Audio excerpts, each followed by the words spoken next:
My bad, everybody. Welcome to another episode of You Left Shit Out. So what was supposed to happen was a video was supposed to play.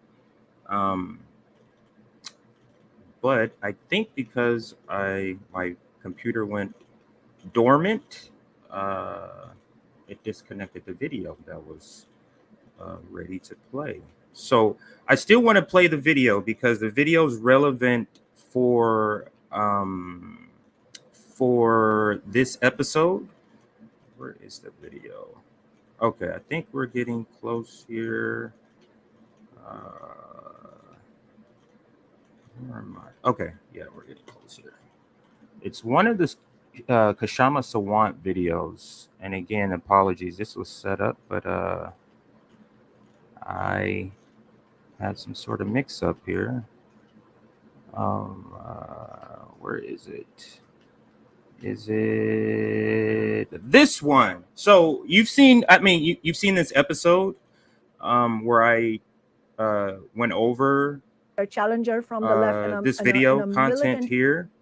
But this is relevant for the title and the conversation today. So I want to play this first. This is what was supposed to play at the beginning of the show, but something happened. Oops. Burnt a hole through that. So let's play the video. And I will start the stream after. So 1 second here. So let's now get started. There we go. There absolutely should be a progressive challenger from the left in a militant campaign. I absolutely don't think it should be from the Democratic Party. And I do want to address the specific names that you brought up. But before doing that, I want to say it's much more about the strategy, the political strategy that we as working people use to bring a real challenge to the Democratic and Republican candidates. And the starting point, the ABCs of that strategy are you don't run as a Democrat. Because look at what they did to Bernie Sanders. Every Tom, Dick, and Harry of progressive Democrats supported Bernie in 2020. They were, when I went to the Tacoma Dome to speak at Bernie's rally, they were all there with me. I know these people. They don't support Bernie's politics, but they were there because it was so easy. There was nothing at stake to get on the Bernie bandwagon at that time, and yet then go ahead and support Biden once Bernie was crushed, because we all knew that was going to happen. The Democratic Party elite were going to use some trick or another to get Bernie off the books. And then you got James Clyburn, you got South Carolina, and lo and behold, it happened. We didn't know exactly how it would happen, but we knew it would happen. So the first obligation we have as people on the left, if we are serious organizers, if we have any loyalty to the working class, is to first be crystal clear about that. Whether it makes you popular or not, be crystal clear. The Democratic Party is not the way to go. And I don't want to hear, these things that people come up with on the left where they'll say, well, it's the ballot line, it's the technicality. No, this is no technicality. This is, if you don't run as an independent, you are not taking on the fight that needs to be taken on, which is to present an independent fight back. And if you don't, Bernie was the strongest expression so far of the burning desires that working people have. And I have a lot of appreciation for Bernie, but look what happened. It went nowhere. Absolutely. So that was a video that was supposed to start. So let's start over. So welcome again to You Left Shit Out. I'm your host, Compton J. So what happened was what I do like right after dinner is I start to look at content, and I'm really curious about understanding any sort of bridges that can be built between reformists and revolutionists who call themselves leftists. Reformists want to using the current apparatus to gain power, and revolutionists believing we need to change and use a different way. For those that didn't know what PMC is, professional managerial class. That's what PMC is for. So anyway, I was looking through some content, and I was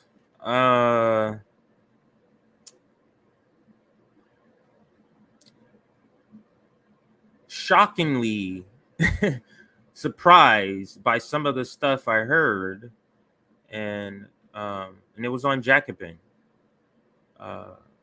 because I saw them as a place to where I could get the views of reformists, because Jacobin is the bastion of reformists. That's where they go. So is DSA. Now, you might be saying, why are you slandering DSA? Those words, the PMC, DSA, and Jacobin, those were used by Jen, and that's Jen Pan in this video that I'm going to show you. Let me actually put it up here. It can be in the background as I'm talking. So those words come directly from the content on Jacobin. And it was just something I never knew. I'm going to play the question that she asked her guest, Vivek. I believe that's how you say his name. But her guest, Vivek, who's a Marxist, came on her show. And the title came on the channel. I shouldn't say her show. Came on the channel. And the title of this is Recusing the Left from Its Obsession with Culture. Vivek Chibler, I think that's how you say it. And he actually, let me put his since I stopped sharing that. Sorry, I'm just talking and I'm not realizing that this is not on the screen. So this is it here. Jacobin Janpan interviews Vivek Chibler. Hope that's the way. His new book, The Class Matrix, Social Theory After the Culture Turn. So that's, I began to watch this, and because he was a Marxist, of course, I wanted to see, or because I saw Marx, I wanted to see what this was about. And boy, did I found something that cleared up in my mind the issue, the class divide that Nick refers to on the left, and the literal just not like, these are educated people, but they're the dumbest educated people. And I mean in the sense that they're dumb in the sense they don't even know any like revolutionary history as far as worker revolutionary history. And he says it in the video. So these are things that he says. I'm just repeating. Right? So morning, everybody. Let me throw up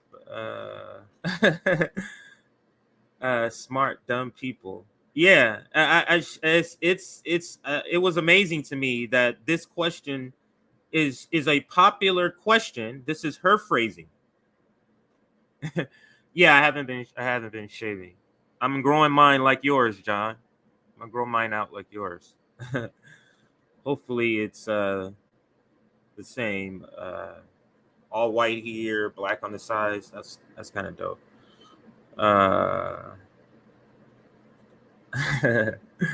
That's funny.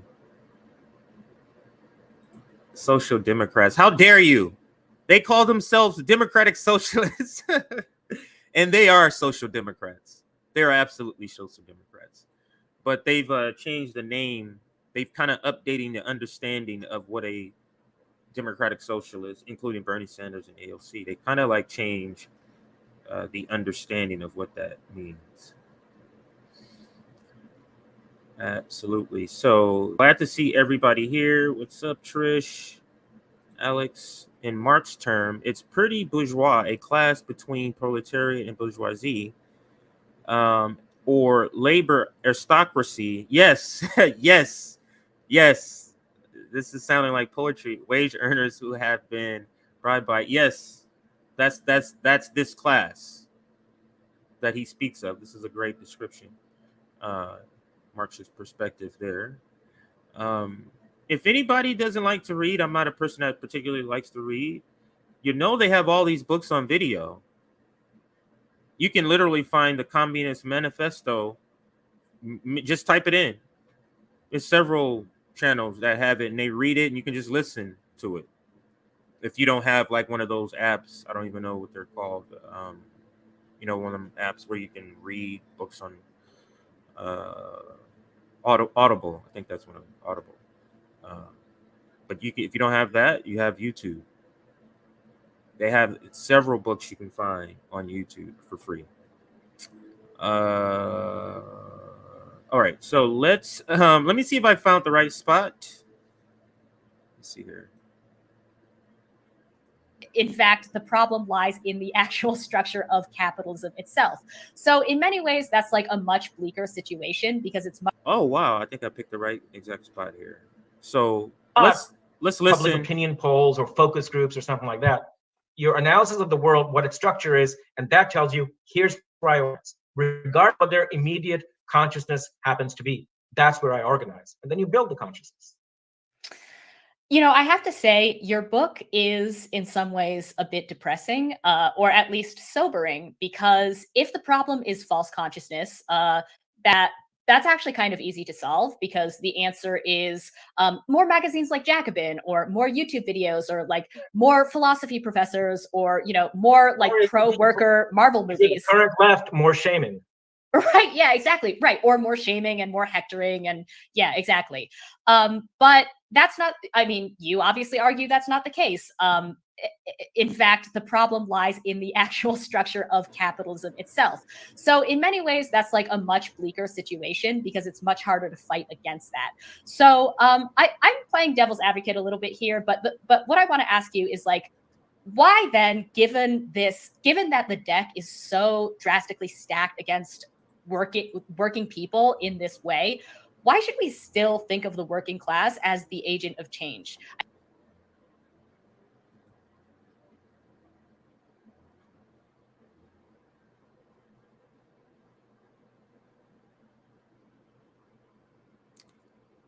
Did you guys hear that?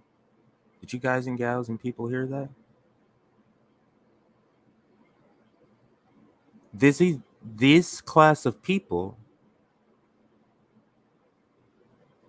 has this question circulating. And we think they're going to give us the right advice for what's going to liberate us.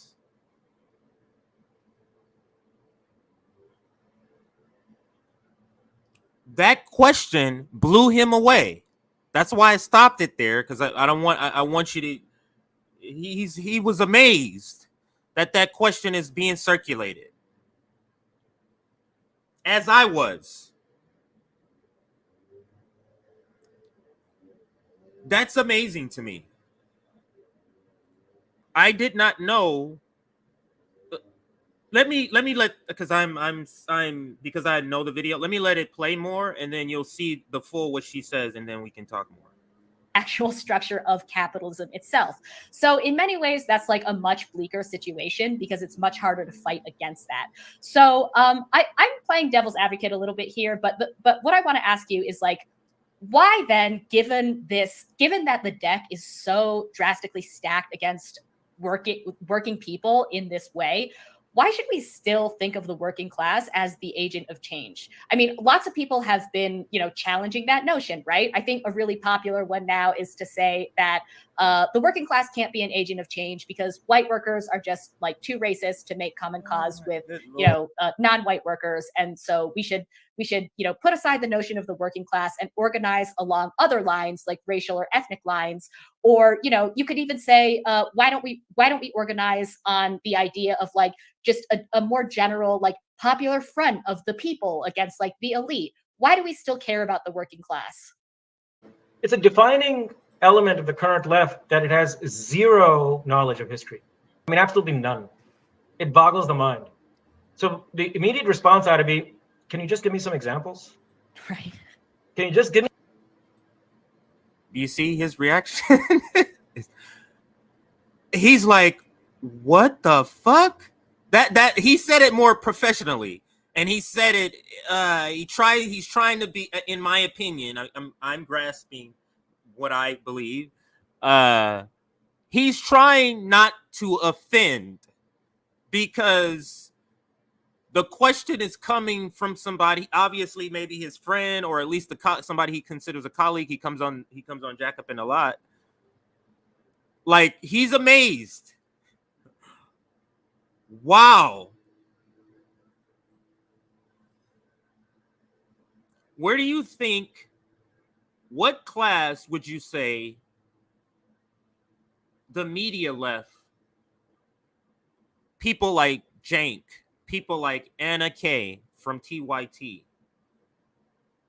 Sam Cedar, Emma V, Nominki, Majority Report? Would you say they're part of the PMC class? The DSC crowd? DSA crowd?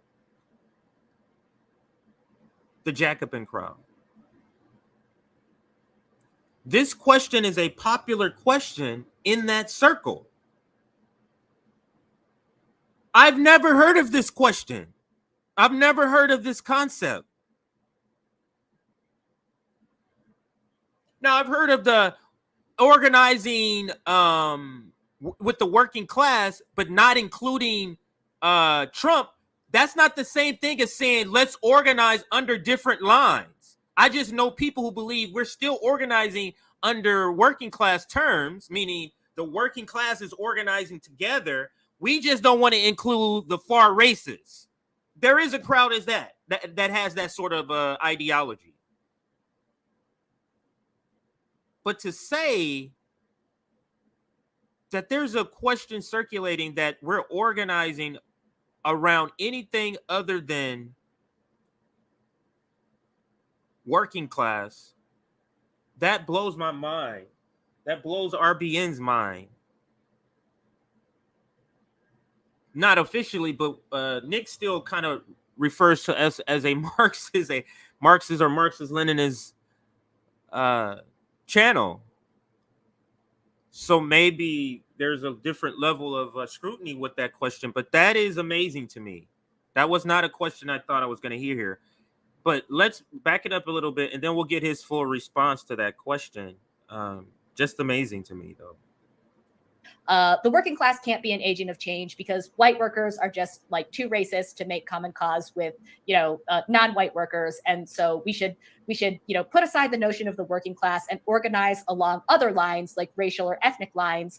Or, you could even say, why don't we organize on the idea of like just a more general, like popular front of. Do you understand that to even have such a question pop up, to say because of the white worker, you're saying that the majority of white workers are racist? Isn't that what you're saying? Because if it was only 20% of white workers, you wouldn't be having that blanket statement to say we can't organize under working class lines because white workers. You would just take the 80% of the white workers that aren't racist, wouldn't you? Unless you are under the belief that the vast majority of white workers are racist.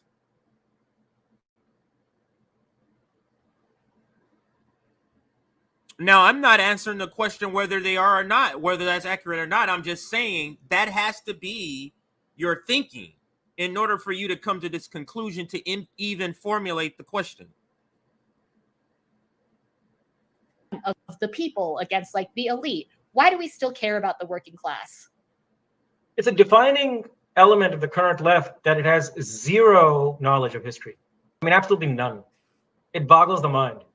So the immediate response ought to be, can you just give me some examples? Right. Can you just give me some examples? Because listen, exactly as you say, Jen, there is a sober realism that comes with the acknowledgement that capitalism structurally makes organizing hard. And it's very attractive. You get it? It makes it hard. for the PMCs to organize with the working class because we don't have all day. You know what I'm saying? Like, we can't meet you at brunch. This is a struggle.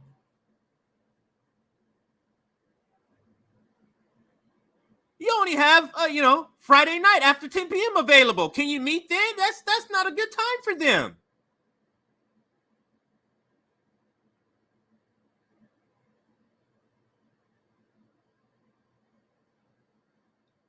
It begs the question, how is it that these two groups can come together?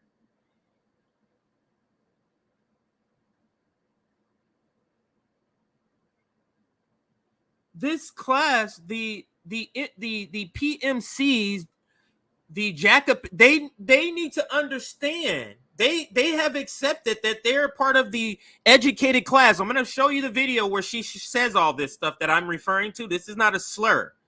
I'm using this language that's from the content that I watch.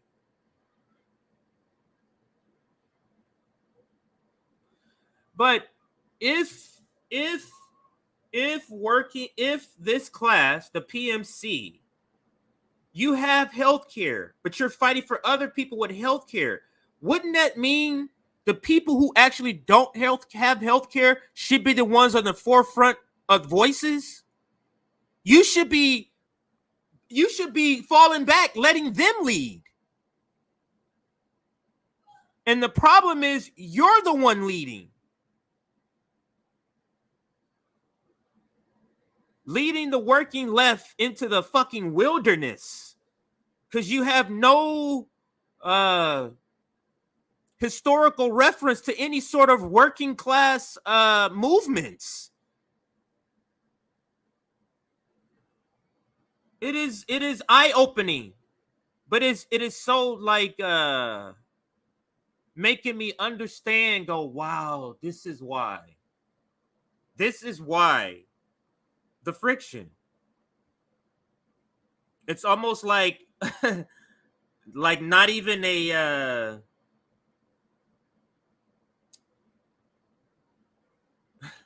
when I go through more of the content, I'll get to more of that because I'm going into the critique that you haven't even seen that content yet. So let's finish seeing his answer, and then we'll continue. The elite. Why do we still care about the working class? It's a defining element of the current left that it has zero knowledge of history. I mean, absolutely none. It boggles the mind. So the immediate response ought to be, can you just give me some examples? Right. Can you just give me some examples? Because listen, exactly as you say, Jen, there is a sober realism that comes with the acknowledgement that capitalism structurally makes organizing hard. And it's very attractive. And I would love to be able to say, hey man, let's find some other way to change things. Maybe if we put the right guy in power, the great man theory, maybe if we just stick to our ethnicities, maybe racial solidarity is the way to go. Fine. Just find me any instance where that's brought about progressive change. If you can do that, I'm happy to consider it. The reason we stick with the working class is twofold. One, obviously, as the listeners of this show will know, they have a strategic position in the economy that gives them real power against the powers that be. Okay, fine. Perhaps it's just too hard. That might be. Perhaps it's just too hard. And hey, maybe let's settle for second best. As Obama said, let's not let the perfect be the enemy of the good. Let's settle for second best and go for, I don't know, some kind of ethnic movement or the enlightened MSNBC watching progressive intellectuals movement, and they can finger wag their way to social justice. You see how he's making fun of her? I know she pretends this idea doesn't. I have literally never heard of this concept. And she refers to it as a popular concept. I've never heard of this. The working class can't be the vehicle, the agent, the vessel of change. I've just never heard of that. But it explains a lot if that idea is even circulating. It explains a lot. Or, the New York Times and all these people. All right, just find me some instances. You think that maybe, not you, but our imaginary interlocutor, you think ethnic, racial solidarity is fine. Find me where it brought about real change for the vast majority. If you can do that, but here's the thing, you won't, because we have 100 years of nationalist movements. It's like the left does not know that there was an independence struggle in the colonial countries. There were nationalist movements in these countries, and in every single one of them, there was a fight as to what the definition of the nation will be, what the nation of the definition of political community be. Will it be defined by the elites the way in this country today, the anti-racist struggle has been defined completely by black and brown elites? Sorry, brown elites. I don't know why I said brown. Brown elites. Or will it be? This is what I'm saying, because I want to address this. She's playing devil's advocate. I think that's a way of her not taking ownership of the idea. Because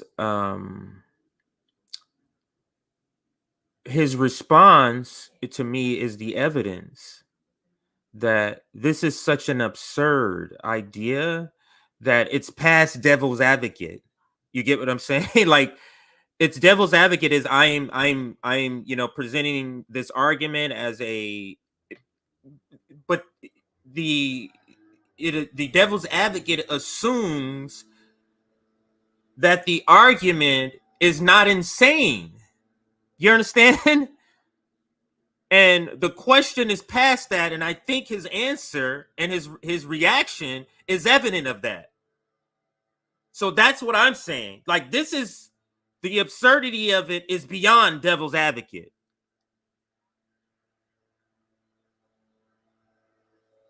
But the people who are talking about this are so disconnected, and I'm going to show you a video where they are actually talking about that, and they are admitting that there's a disconnection. They're so disconnected, they're not even realizing the absurdity of that.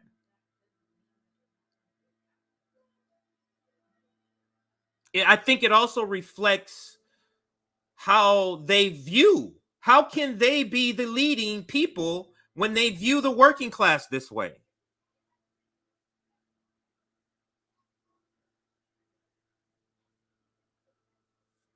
Think about that. The people who are questioning whether or not the working class can be a vehicle to that, they're going to take the working class to the promised land. Who believes that? Who believes that?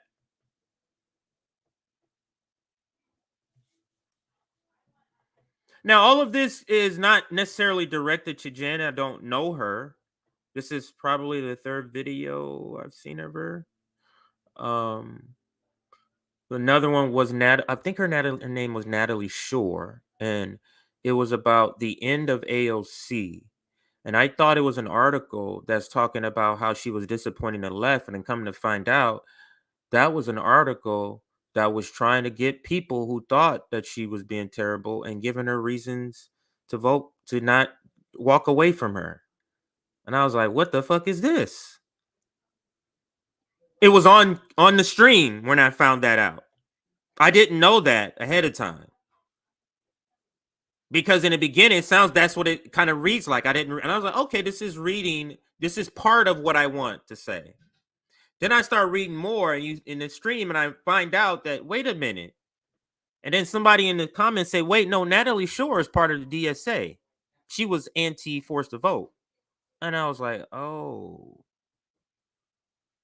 that explains this. So, again, Jen could be amplifying ideas that she hears in her circle. But again, she gatekeeps crazy ideas. You know what I'm saying? And this got past her gate. I'm sure her friends have told her some really stupid questions, some really stupid stuff. And I'm not asking that dumb shit. This one didn't get past that gate. Or this one did get past the gate. Amazing. Amazing. So let's listen a little more. So this is directed to the class, the PMC, DSA, JACOBIN class that she's referring to. If none of these things, you're part of those groups, and none of these things apply to you, then this is not about you. I had to start at the most ridiculous part of the video because just to set the understanding of what we're talking about, and then I'm gonna sort of give you the receipts of the evidence of what she's talking about. The evidence is their direct testimony. Will it be, and the way it was in the anti-colonial movements, where in many countries it was the elites who took over and defined the nation, or will it be defined along the needs and the interests of the vast majority, which is working people? You can't sidestep that question. So if you want to go for another, fine. If you want to go for another agent, fine. Just do it with some understanding of where it's led in the past and some evidence as to where it's worked in the past. I've put a lot of thought, a lot of energy into this, and the reason I keep coming back to labor is I do not see any other possibility. You looked at the scorecard.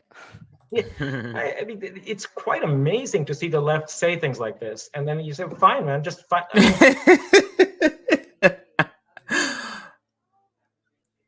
This is her own guest that comes on here regularly, and I'm gonna go back and watch some of his other content on there.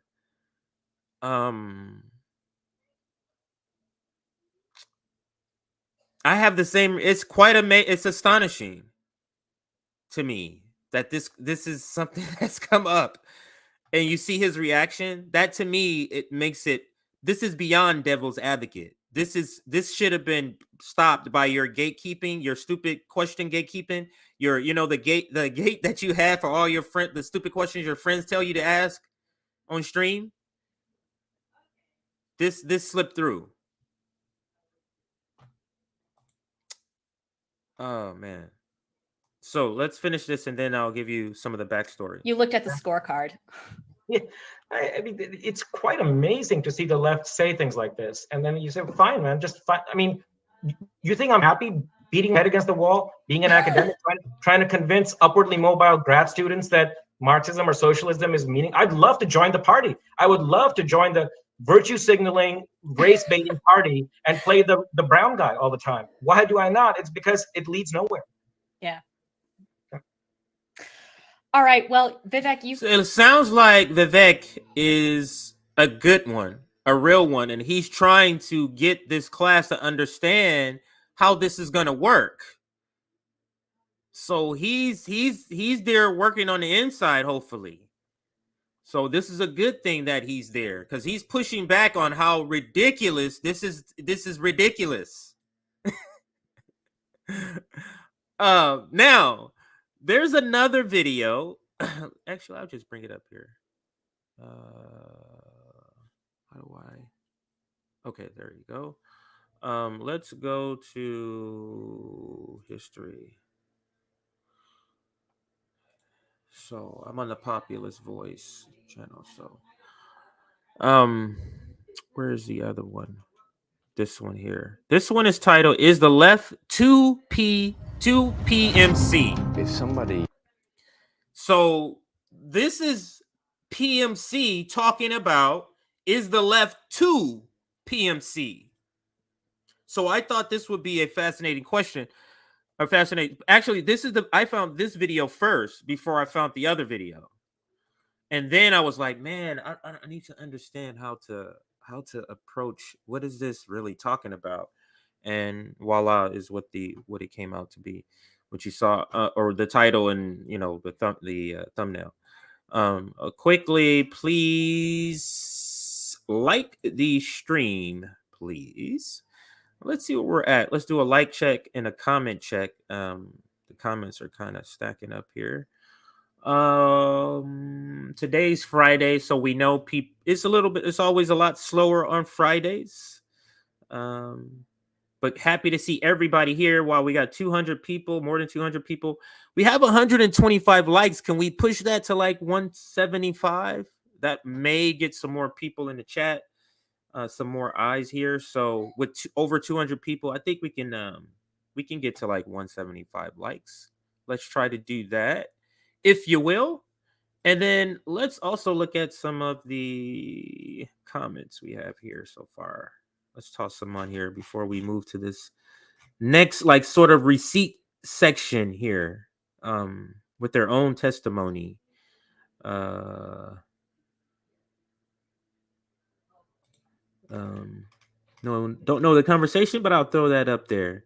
That is what PMC stands for. I'll toss that up there in just a second. Yes, PMC.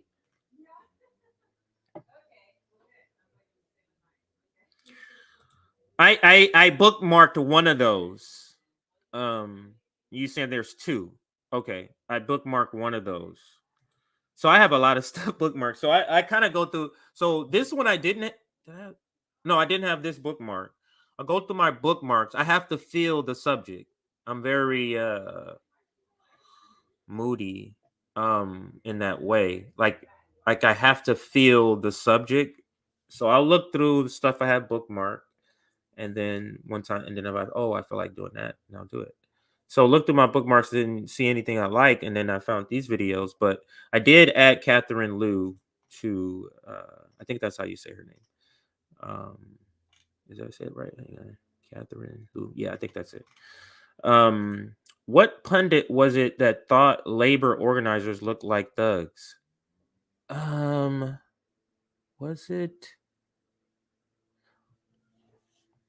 What's her name? Rule? Was it Stephanie Rule or Don Lemon? I'm not sure. Professional managerial class. And these are some of the phrases. I know there's a point where she's going to use the Jacobin sort of DSA crowd. I know she uses that specifically, and that's why I put that in the title.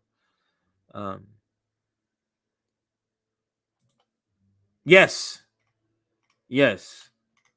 We're getting to that.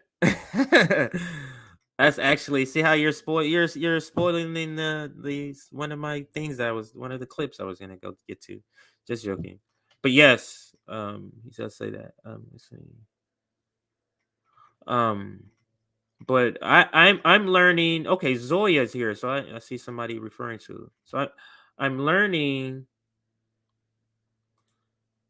Yes, that's one of the things I do have. After I found this video of Vivek, I went back and found all his other videos in their channel, and I bookmarked them. So that's one of them. I will be educated elites like this have never been our comrades, but they'll try to be our friends, but they are part of the disease. Yeah, I wonder if they're. This is why some of them I put in the.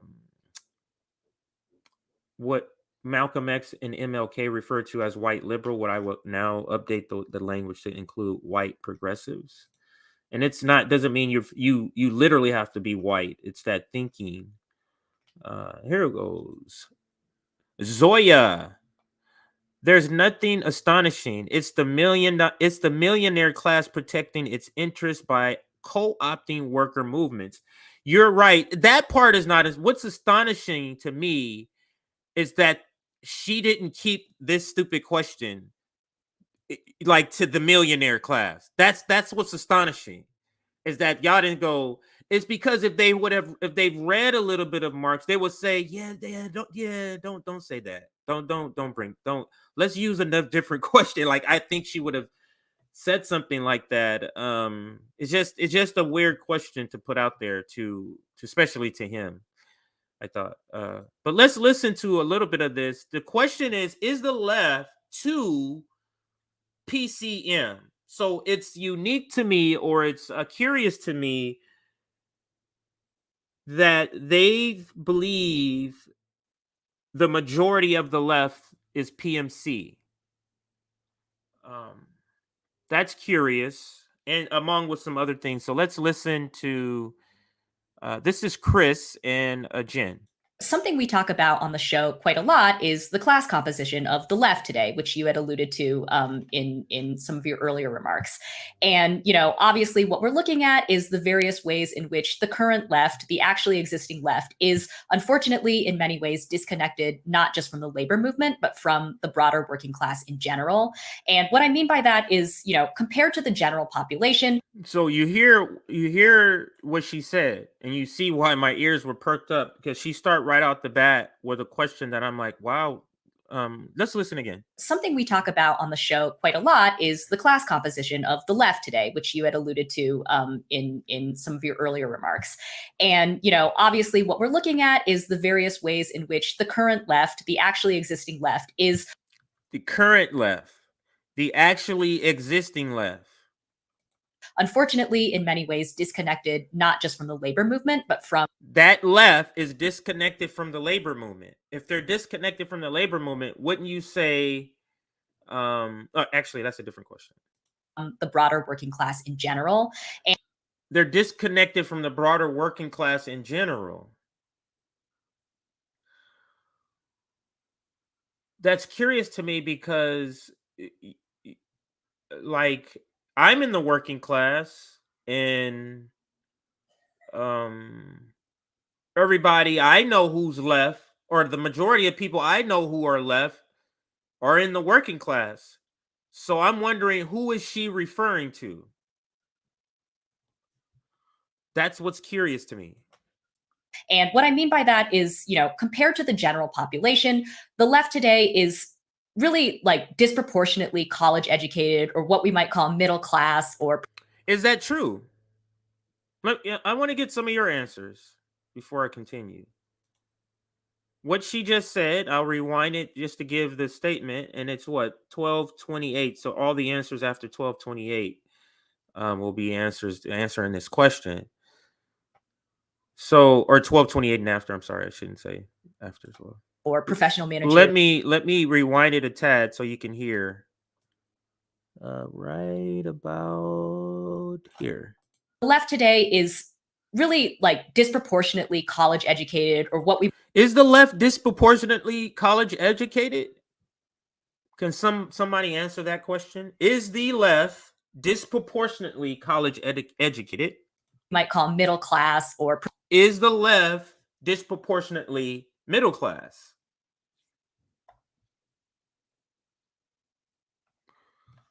That's the question.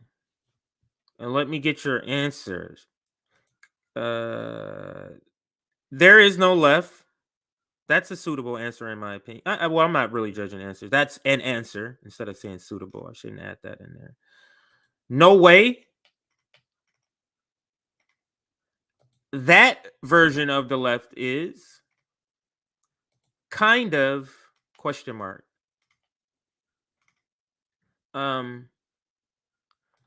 When she says the left, she is talking about her own organization, DSA.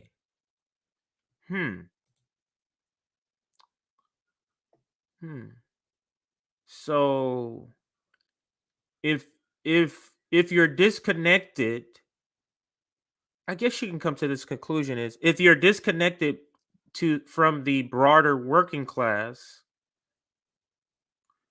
and you don't know those leftists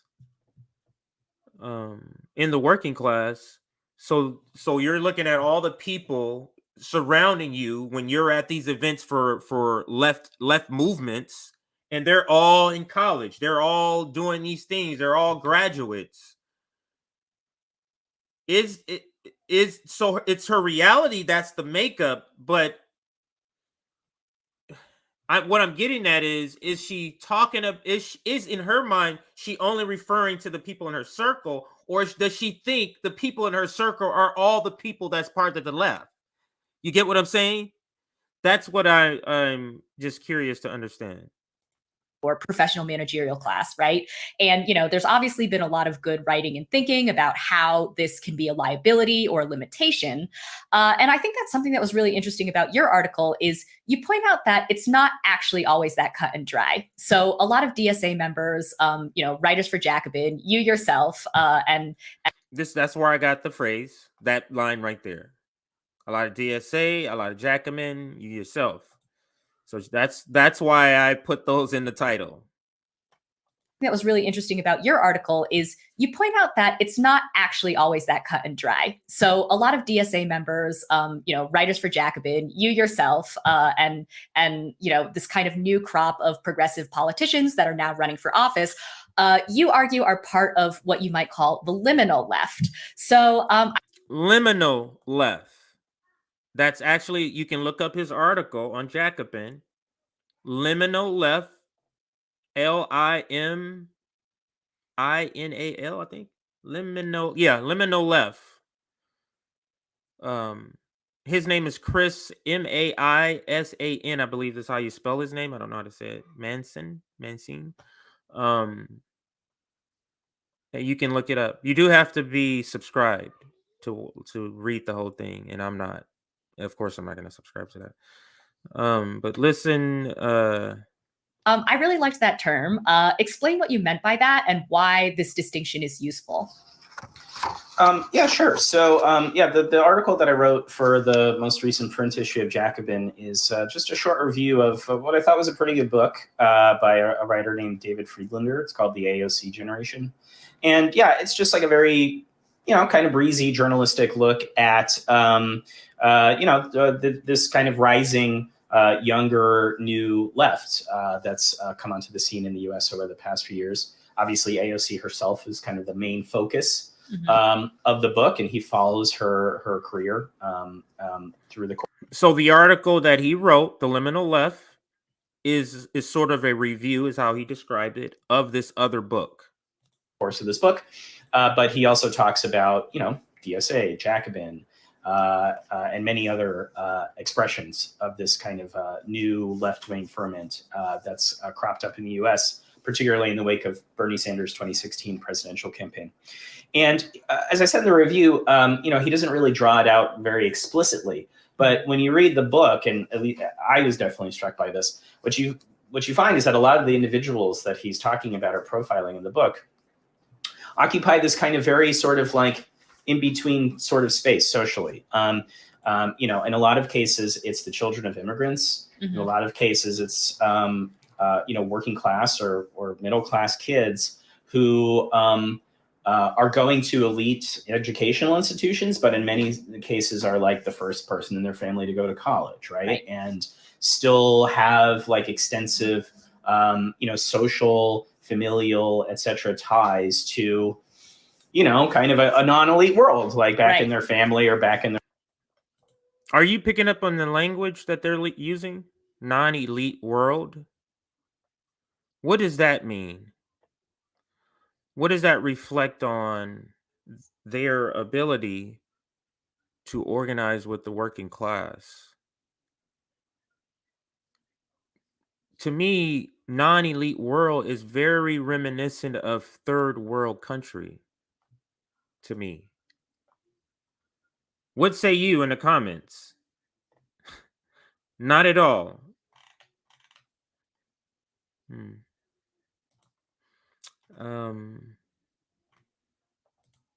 The we vote for 40 billion to Ukraine left and fund the police state left.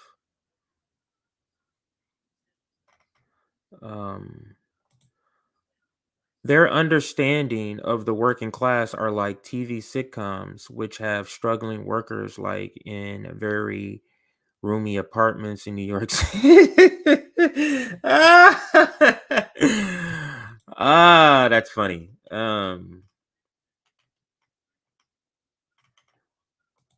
Have you guys seen the Backrooms YouTuber videos? That's liminal left.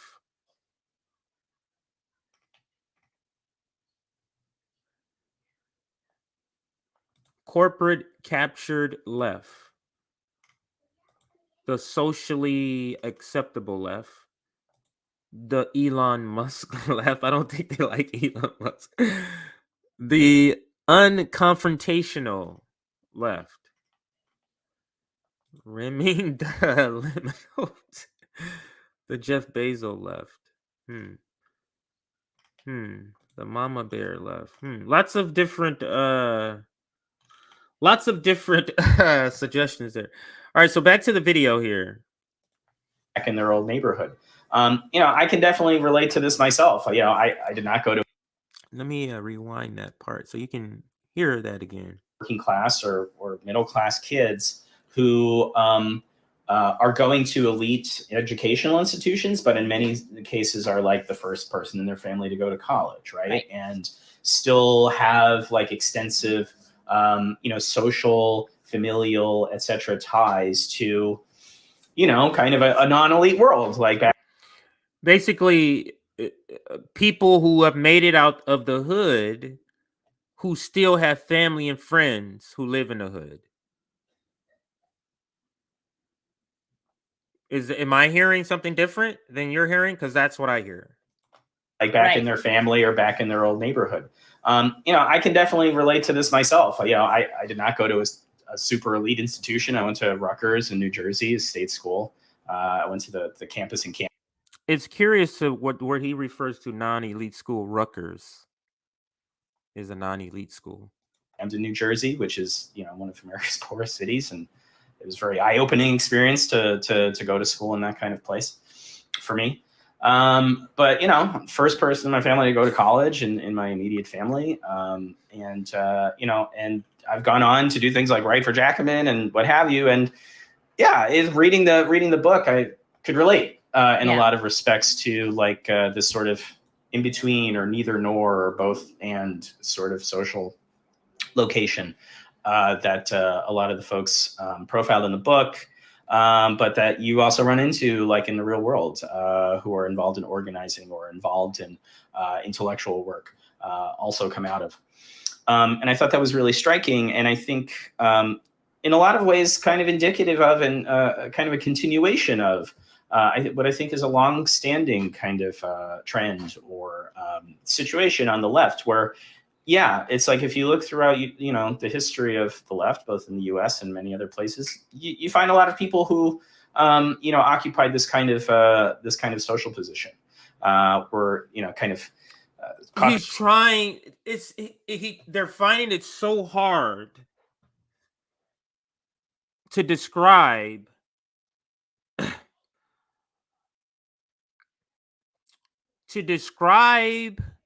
the fact that they're no longer in the working class in that way, but somehow, like they're still left, but they're not in that class like this. So they're like, I guess they're saying sort of class traders they're wanting to be, maybe, but they're not really going to be a traitor to their class. But right now they'll signal in that way. I'm trying to define it in a different way because it feels like maybe that's why he came up with this term. Is finding it very hard to describe what this is. This is the very reason the PMC class, or the PMCs should not be the leading voices of the left. This is the exact reason. But it's like they're trying to explain away, they're trying to validate, they're trying to theorize why this way can work. Where the professional managerial class, the elites, as they're referring to themselves in the language that they're using in this video here, can lead a working class movement even though they're sort of disconnected.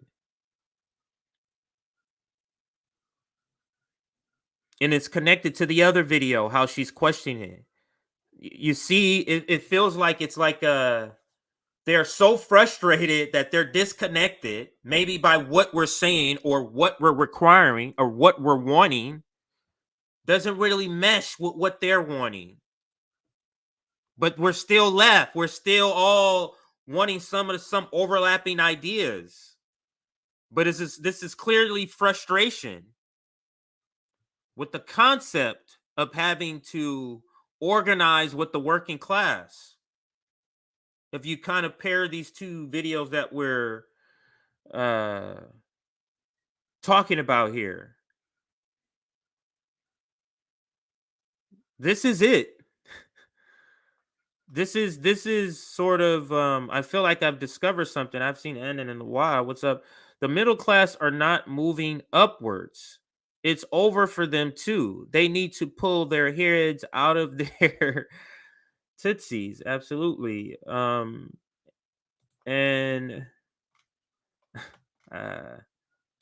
let's be nice, people. The don't protest at the oppressor's inconvenience left. Back to the video here, but it that's what it feels like. It's an uncomfortableness or a realization. That's why the speculation with the question of why does the working class have to be the vehicle? We're disconnected from them. She said that. We're disconnected from them, you know, so they really don't even see some of the working class as part of the left, or they see PMC as the majority of the left. Like, and what did Vivek say? There's no getting around this. You can't skip this step.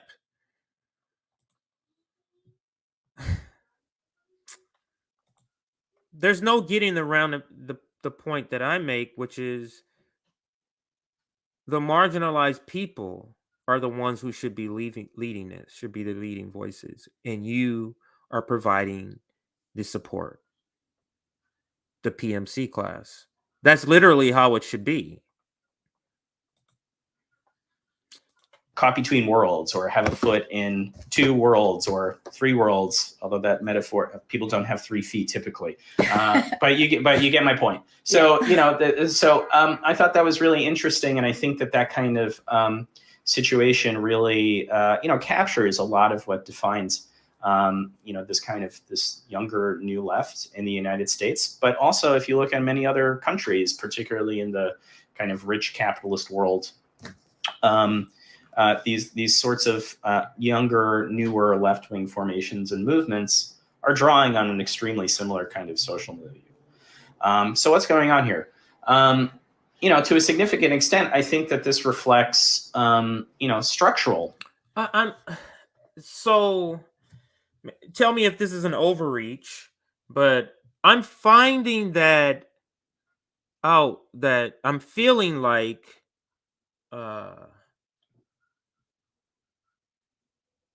Jacobin is really DSA. And they're really just talking amongst each other. So the PMCs, DSA, and Jacobin, they're all really just the same people. And they're writing and talking about their own ideas and writing about each other. But they're not referring to it in that way. That's what it feels like. I don't know. That's what it feels like to me. Let's continue. Dynamics that have been, defining and redefining social, economic, political, cultural life in these countries over the last 40 years. One of the biggest things that has been going on in that regard is just this massive expansion of higher education that's occurred in the U.S. and in every similar country that you can think of, and kind of a pretty substantial educational upgrading of the workforce. So while it's certainly true that taken in aggregate, for example, the workforce, the level of educational attainment in the workforce as a whole, still only a minority of the workforce has has received a bachelor's degree or above. This has a really, really strong age gradient, which is to say that the younger you go, the more likely it is that the working people that you're looking at are going to have college degrees or even higher than that. I just looked at the census data on this just this morning, and yeah, for working people that have come into the workforce since 2010 or later, nearly half of that cohort has at least a bachelor's degree or higher. So we're talking at least a bachelor's degree. I would have to look into that stat. I would have to look into that because off top, that does not sound correct at all. Unless I'm understanding this. Now, tell me in the audience if I'm understanding what he's saying. Is that since 2010, so you're talking 12 years ago, so you're talking about people who would have been 18 at that time, they will now be 30. So since 2010, 50% of the working people entering the working force have had a college degree. Does that sound correct?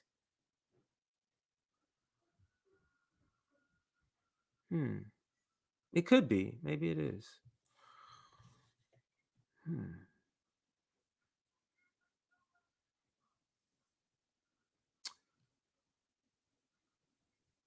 Yeah, but I'm not sure. I'm not sure I would necessarily put somebody with a community college degree or even some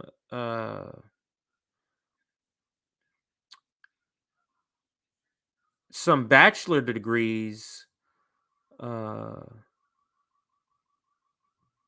in this sort of DSA, because some degrees still don't even get you like what degree. You have people with degrees driving Uber. So I don't know. I will have to look into that just to get a better understanding and an opinion on what that is. Yes. So let me throw up some of your comments and see what you say here. Jimmy Dore is a right wing left. Is a right winger left. And this is Leon Scott has been throwing out a bunch of names. The Ion Putin left. So a bunch of different names there is. He say sounds like BS. I don't know. Some people here, I thought I saw somebody say it sounds like that could be right. Some people with bachelor degrees work at Starbucks. Correct. Like it's not the same. The I don't tip left. If you have a bachelor's at 25, you're still worse off than a 5-year-old without one.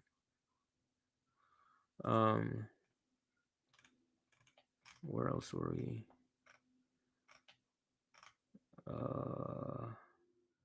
The Progressive Caucus left. Oh, that's a good one. Workers are people who don't make any real passive income. All right, so let's continue here. Degree or a math, at least a bachelor's degree. Right. So many of those people are also going to have master's or professional degrees or doctorates. Almost half, and you know that proportion is just going to keep going up, most likely. Oh, so he's saying it's almost half, not necessarily exactly half. So don't quote it that way. So maybe it's like 48 or 49, 47, 45, something like that. But he's saying it's almost half. You know, as the years go by. Certainly, if you look at that can be, and he says as long as a bachelor's degree is included. I mean, I guess that could be true. Cohorts of older workers, then that proportion is much lower. Right. So yes, the point here is that taken as a whole, you know, this question of kind of class composition, which often gets conflated with educational attainment for you know some good reasons. You know, I think it can. I was just about to say, educational attainment in class. That's not at all not a connection. But he's using it, but he's not. You know, often serve as a useful proxy for class.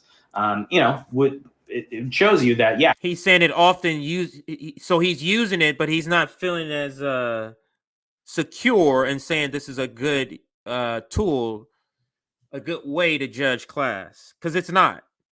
If we have a left that is disproportionately highly credentialed and what have you, then that's going to put people in a position that may well put them, I don't know, outside of the range of, may make it more difficult for them to reach out to, work with, organize. You see how hard it is he's finding it to say?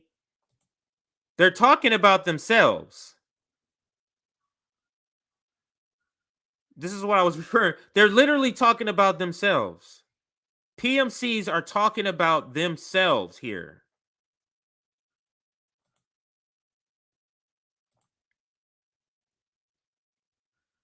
Because of these degrees, finding it hard to reach out to. That's what he's finding it hard to say here. May well put them, gets conflated with educational attainment for some good reasons. I think it can often serve as a useful proxy for class. It shows you that, yeah, if we have a left that is disproportionately highly credentialed and what have you, then that's going to put people in a position that may well put them, I don't know, outside of the range of, may make it more difficult for them to reach out to, work with, organize with people that aren't operating in the same kinds of social media. It's very soft language. Very soft language. Like unwilling to take a stand in the description of what's happening. That's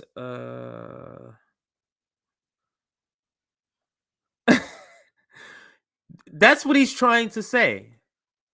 That is what he's trying to say. And that's what it's a real uncomfortableness. Let's watch it a little bit again. It's a real uncomfortableness in the describing, trying to explain away why it's an uncomfortability there. To put people in a position that may well put them, I don't know, outside of the range of, may make it more difficult for them to reach out to. Why is he finding it that hard to explain?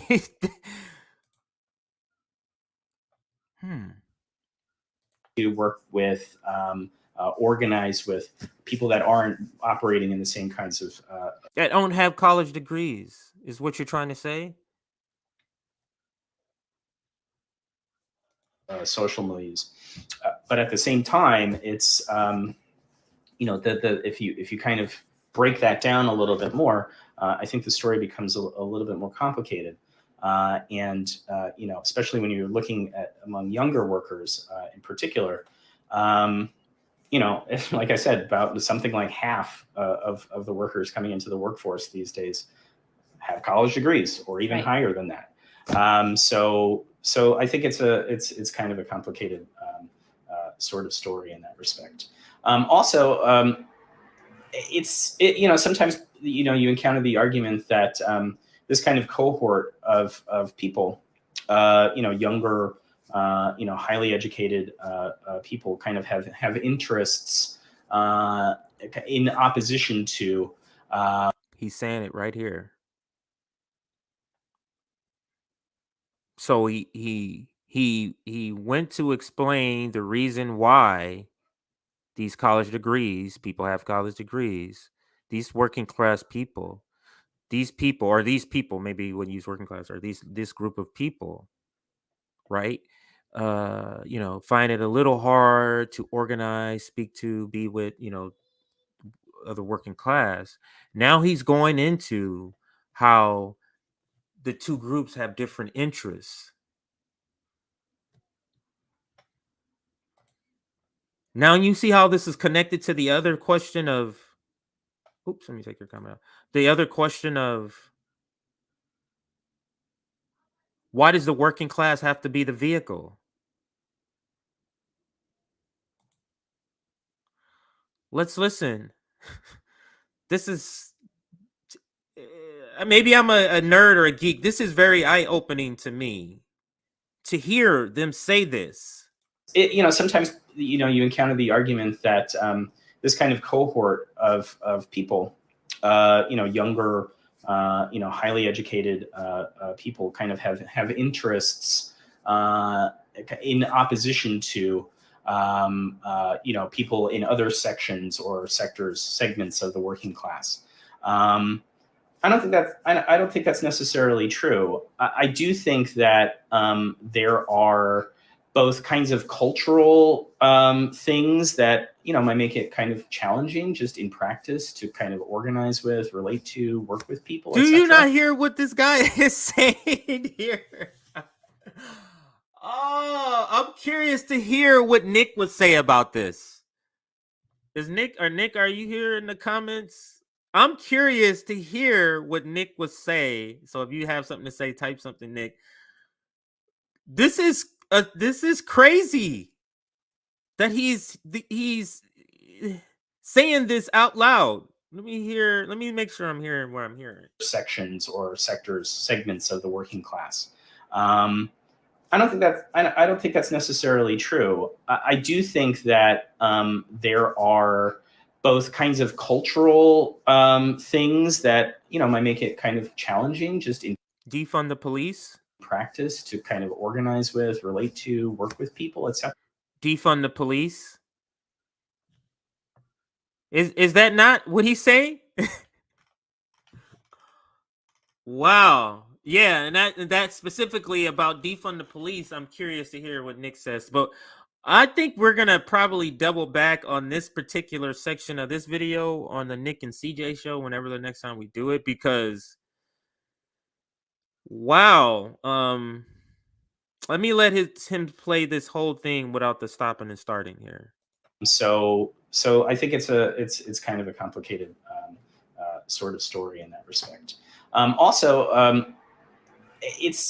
Sometimes you encounter the argument that this kind of cohort of people, younger, highly educated people, kind of have interests in opposition to people in other sections or segments of the working class. I don't think that's necessarily true. I do think that there are both kinds of cultural things that might make it kind of challenging just in practice to kind of organize with, relate to, work with people, etc. Mm-hmm. And that's a dilemma that I think people have to deal with as they're doing their organizing. But in terms of interests or politics or things like that, I don't know if I agree that's necessarily the case. Right. I don't think that argument necessarily holds a ton of water. If you look at voting behavior, if you look at opinion surveys, etc., this cohort in the U.S. And in a lot of other countries has, in many respects, quite left-wing politics, and not just on kind of the dimension of what you might call social or cultural issues. Also has rather left-wing politics on questions of the welfare state, on unionization, what have you. And in many respects, it's these sorts of people, this kind of cohort of people that are taking the lead in a lot of the labor organizing that's going on. If you look at Starbucks, for example, it seems like, at least from what I can gather from the reporting and other things that I've seen, that a number of the workers that are really taking the lead in these sorts of campaigns to organize these Starbucks shops are younger, pretty well-educated workers, mm-hmm. Who got drawn into union organizing. So just what somebody else was saying earlier, that degrees, but they work at Starbucks. He's referring. So he's reflecting on that. But it's curious that he doesn't talk about the Amazon worker organizing and how that's a working class movement. So is the Starbucks, but he's describing the Starbucks working class movement as a different working class, an educated, elite working class that may not have the same things in common as the Amazon workers working class. That is what I think he's saying here. Which is wow, this is amazing to me. So let me show you the connection here. I'm gonna come back to this video for the last few minutes of it. But at this section, I do want to go back to this video. Okay, today is June 1st. And showed you the more shocking question. That's what we started with. But let's go back and show some of the back story here. So let's go back to the beginning here. A new book, which I want to say has a slightly mysterious cover. And I feel like if I describe your book as a defense of materialism, people are just going to like immediately close the video. So I want to look at the kind of classical Marxist premise, right? That there is an inherent antagonism between the capitalist class and the working class, where of course the former exploits the latter. And because of this conflict, and because, you know, workers all share the condition of being exploited, the premise is that they'll be driven to collectively fight this exploitation. Now, of course, in the past, we've seen many instances of this happening, and we've seen many instances of this happening successfully. But at the same time, we haven't overthrown capitalism. You know, there's been no workers' revolution. So people thinking about this question has led to something that you call the cultural turn. Maybe talk about the cultural turn and how it kind of came about. Sure. This is look. I know it sounds like a very arcane academic question about the place of culture, this, that, and the other, but it's an intrinsically political question, because essentially what we're asking is, in capitalism, if it is the case. Hey, let me refresh this video. I don't know if you see it, but it feels like it's the YouTube video is buffering. Vivek, you've been very generous with your time. So I think I'm going to. So hang on, I'm gonna refresh it and see if that will help. So let's go back to here. Happening successfully, but at the same time, we haven't overthrown capitalism. You know, there's been no workers' revolution. So people thinking about this question has led to. Oh, I think that's editing. That was turn. editing. Maybe talk about the cultural turn and how it kind of came about. Sure. This is look. I know it sounds like a very arcane academic question about the place of culture, this, that, and the other, but it's an intrinsically political question. Because essentially what we're asking is, in capitalism, if it is the case that the bosses mistreat or exploit and dominate the workers, then there's a ready option for workers, which is to come together, band together, collectively organize, and do something about it. As you were just saying in the preceding section of this show, Jen. Now, in the first part of the 20th century, that seemed to actually be happening. From 1900 to I'd say 35, 40, Europe and some parts of the global south were rocked by massive social revolutions led by workers and in some cases peasants as well. It seemed to be the case that capitalism was on its last legs. And so out of that, we got not just the Russian Revolution, the Chinese Revolution, et cetera, we also got social democracy out of that same era with massive labor movements and the parties committed to labor pushing for reform, or in some cases pushing for revolution. Well, by the 1950s, it was looking like that era was over. Whereas in 1930, many socialists thought that capitalism was on its last legs. By the 50s, they're asking, well, what happened? We thought we were going to bring in socialism, but instead what we're getting is an incredibly stable and enduring capitalist system. So what gives? Why aren't workers coming together? That's the same question we're asking today. Right now, there's an enormous groundswell of opposition to neoliberalism. Ideologically, neoliberalism has lost all legitimacy right now. And that's why we're seeing all this churning happening in the political culture. Unfortunately, most of it favoring the far right. But there is this open declaration on the part of the population that they won't take this tyranny of the market anymore. And yet, as you said earlier, and as Jan McAlevey was saying, as I try to point out in this book, all the opposition is individualized still. It's this great resignation kind of thing. So even today, we're asking the question, well, when and where and how will the vast majority of the population come together and act collectively? Okay, so this question has been around now for 70 years, and it's been the question. Whereas in the first part of the 20th century, Marxists would talk about the material conditions of workers and why they militate against collective organization. And by extension, hence it's kind of reasonable and rational, understandable why workers aren't coming over to unions and to socialists. And that means we have our task ahead of us. By the 1960s, intellectuals are saying something different.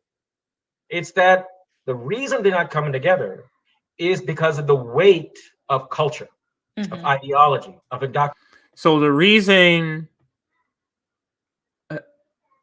so just to kind of recap, so socialists, he's saying socialists up until in the 1930s, they thought, okay, capitalism is on its last leg, it's about to end, and then 20 years later, they're saying what would end up happening, right? So that's he's sort of explaining, well, what ended up happening, and that's what he's explaining here. Let me go back a few seconds.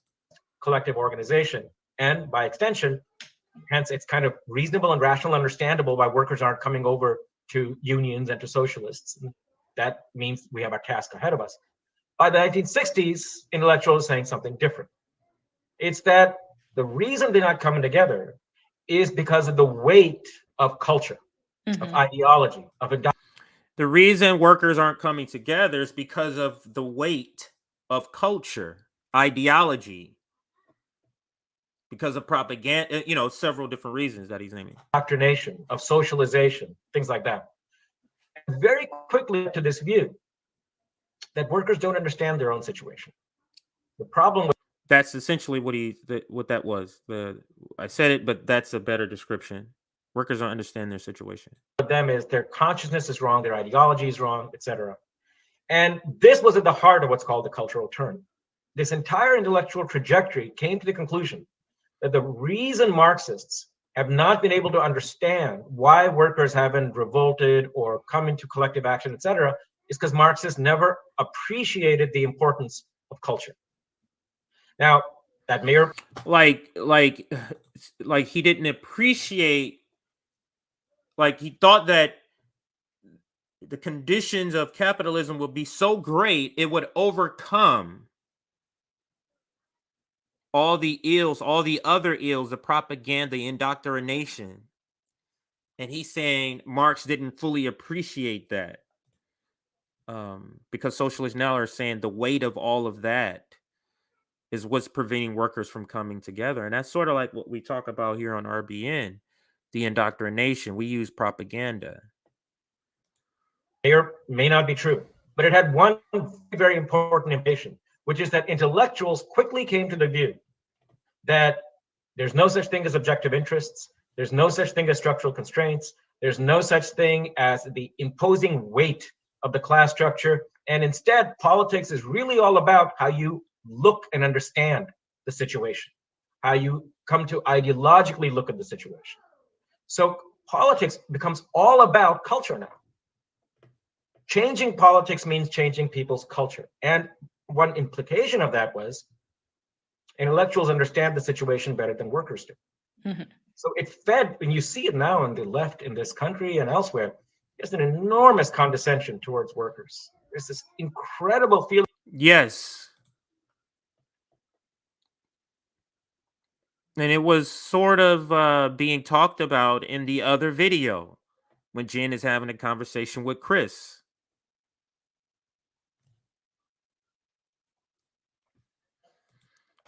You see the pairing of the two videos? Yes. So I'm going to back it up where we're at, 512. I'm going to back it up to 448 and see. Come to ideologically look at the situation. So politics becomes all about culture now. Changing politics means changing people's culture. And one implication of that was intellectuals understand the situation better than workers do. So it fed, and you see it now on the left in this country and elsewhere. Intellectuals understand the situation better than workers do. Isn't that the slant you get from the PMC crowd?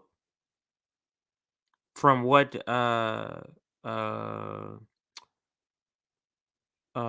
Chris in the previous video was sort of referring to. So yeah, let's continue.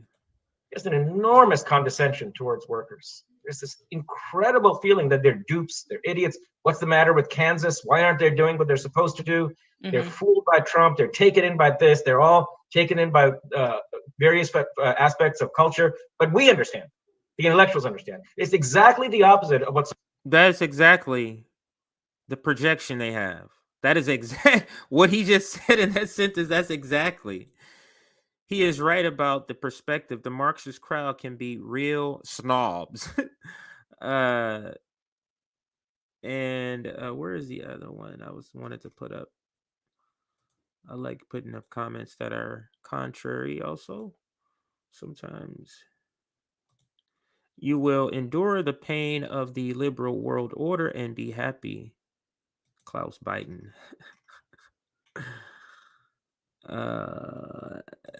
That's wild for him to say. Yep, that's what I picked up, CJ. So yeah, he was kind of getting the same inference. Let's continue. What socialists in the first part of the 20th century used to think, which is we need to understand their situation. We need to figure out why it's rational, it's reasonable for them to do what they're doing. So this became one of the most important consequences of the left's distancing from the working class. Because as you're no longer involved with the class, it's easy to write the script in which the world is clear to you, but it's obscure to them. That is like exactly what's happening, I feel, between reformists and or what we call managerial class, whichever some people call them boutique left. But this Jacobin DSA, these are her words, crowd that she describes in the other video. In which the world is clear to you, but it's obscure to them. You understand what's going on, but they're fooled by it. And that makes... Yeah, Sam Cedar refers to the dumb left. This is all connected. All of this is all the same topic. Makes it impossible to organize. It just makes it impossible because you go in there treating them like idiots. Right. It makes it impossible to organize because you go in there treating them like idiots, like you know better. It's not let's come to an agreement. It's here are our ideas and you need to come on board to our ideas. And they'll dismiss you. And this is the political motivation for writing a book on an apparently arcane topic like culture and the place of culture and things like that.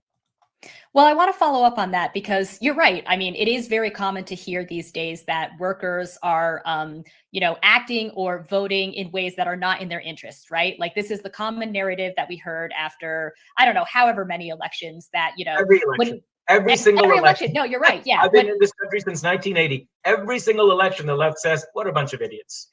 Right. Why do poor and working class people vote for Republicans who are obviously going to pass anti-worker laws? Why didn't she include Democrats here?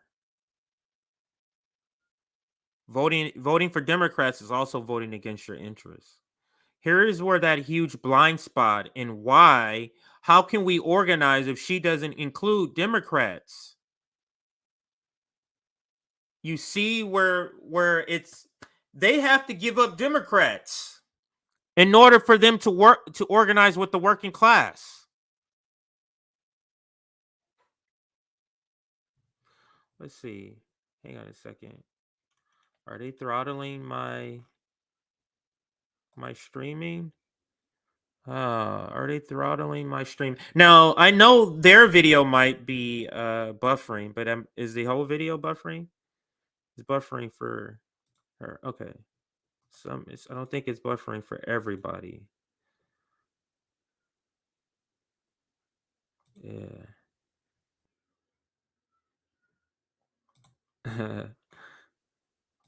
Okay. So let's get back into the video. So let me rewind it just a little bit here. very common to hear these days that workers are, acting or voting in ways that are not in their interests, right? Like this is the common narrative that we heard after, I don't know, however many elections that, Every election. Every single election. No, you're right. Yeah. I've been in this country since 1980. Every single election, the left says, what a bunch of idiots. Right. Why do poor and working class people vote for Republicans who are obviously going to pass anti-worker laws, who are going to strip away the social safety net? Clearly, they're voting against their own interests. I think that you could make a sort of similar argument where if there's a union drive at a company and,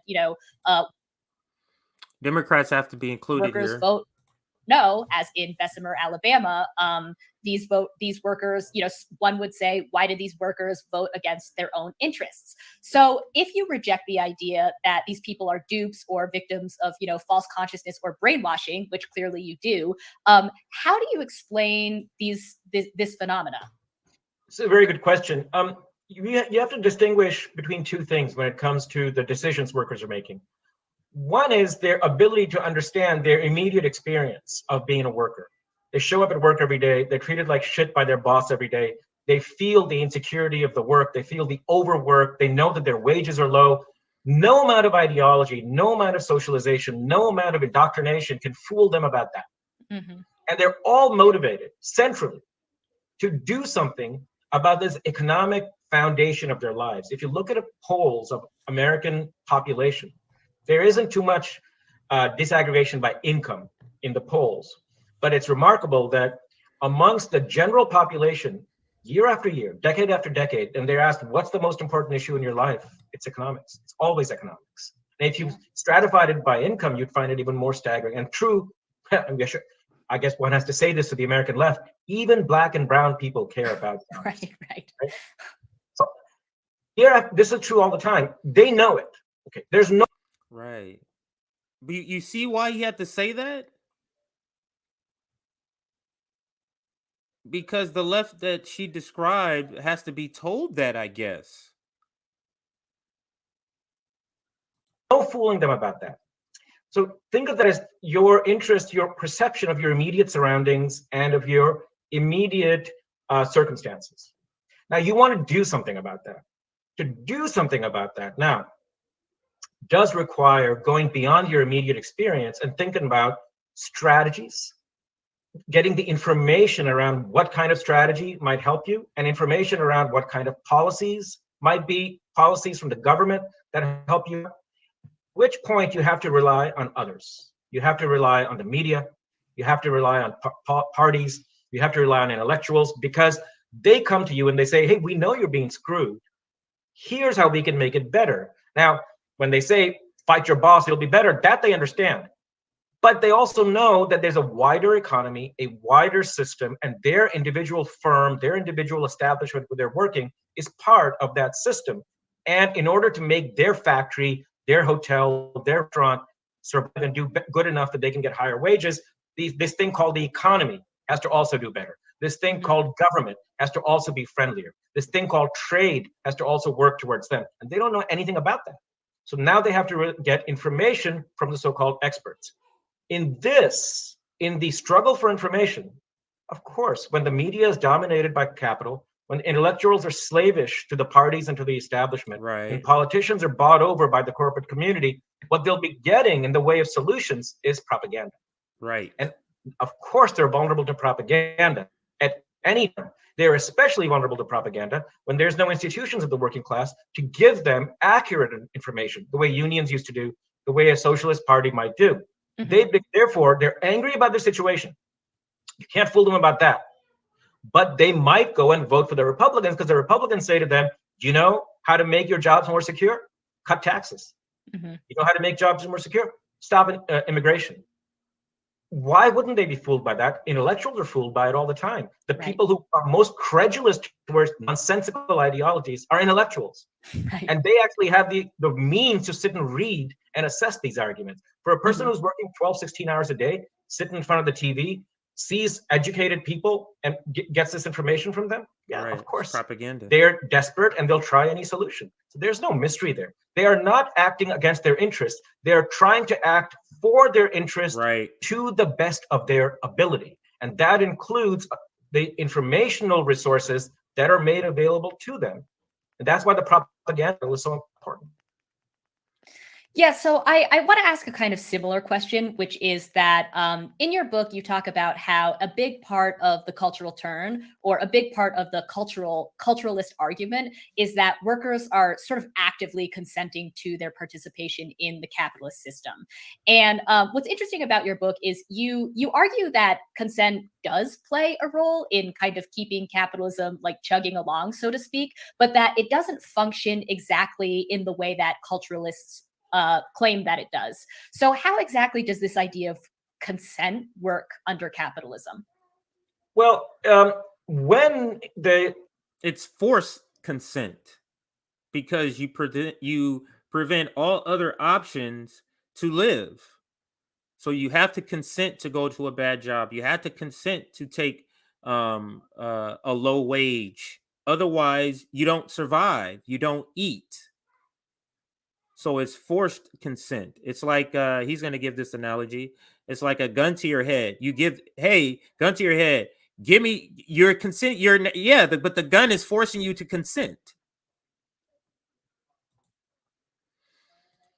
What's called the New Left in the 1950s and 60s was struggling to understand how capitalism stabilized after the war instead of continuing down the road to its implosion. They came to this idea, as I had said earlier, that it was the working class's socialization, culturalization into the system. You see this in what's called the Frankfurt School. You see this in cultural studies. You see with this a very particular understanding of Gramsci that was widely in currency at the time. At the heart of it is the notion that what intellectuals, the media, the church, the state manages to do is to make the system seem legitimate. Mm-hmm.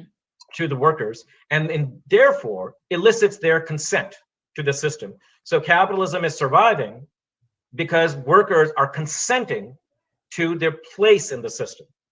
Now, what I say in the book is, look, consent can be understood in two ways: active consent, passive consent.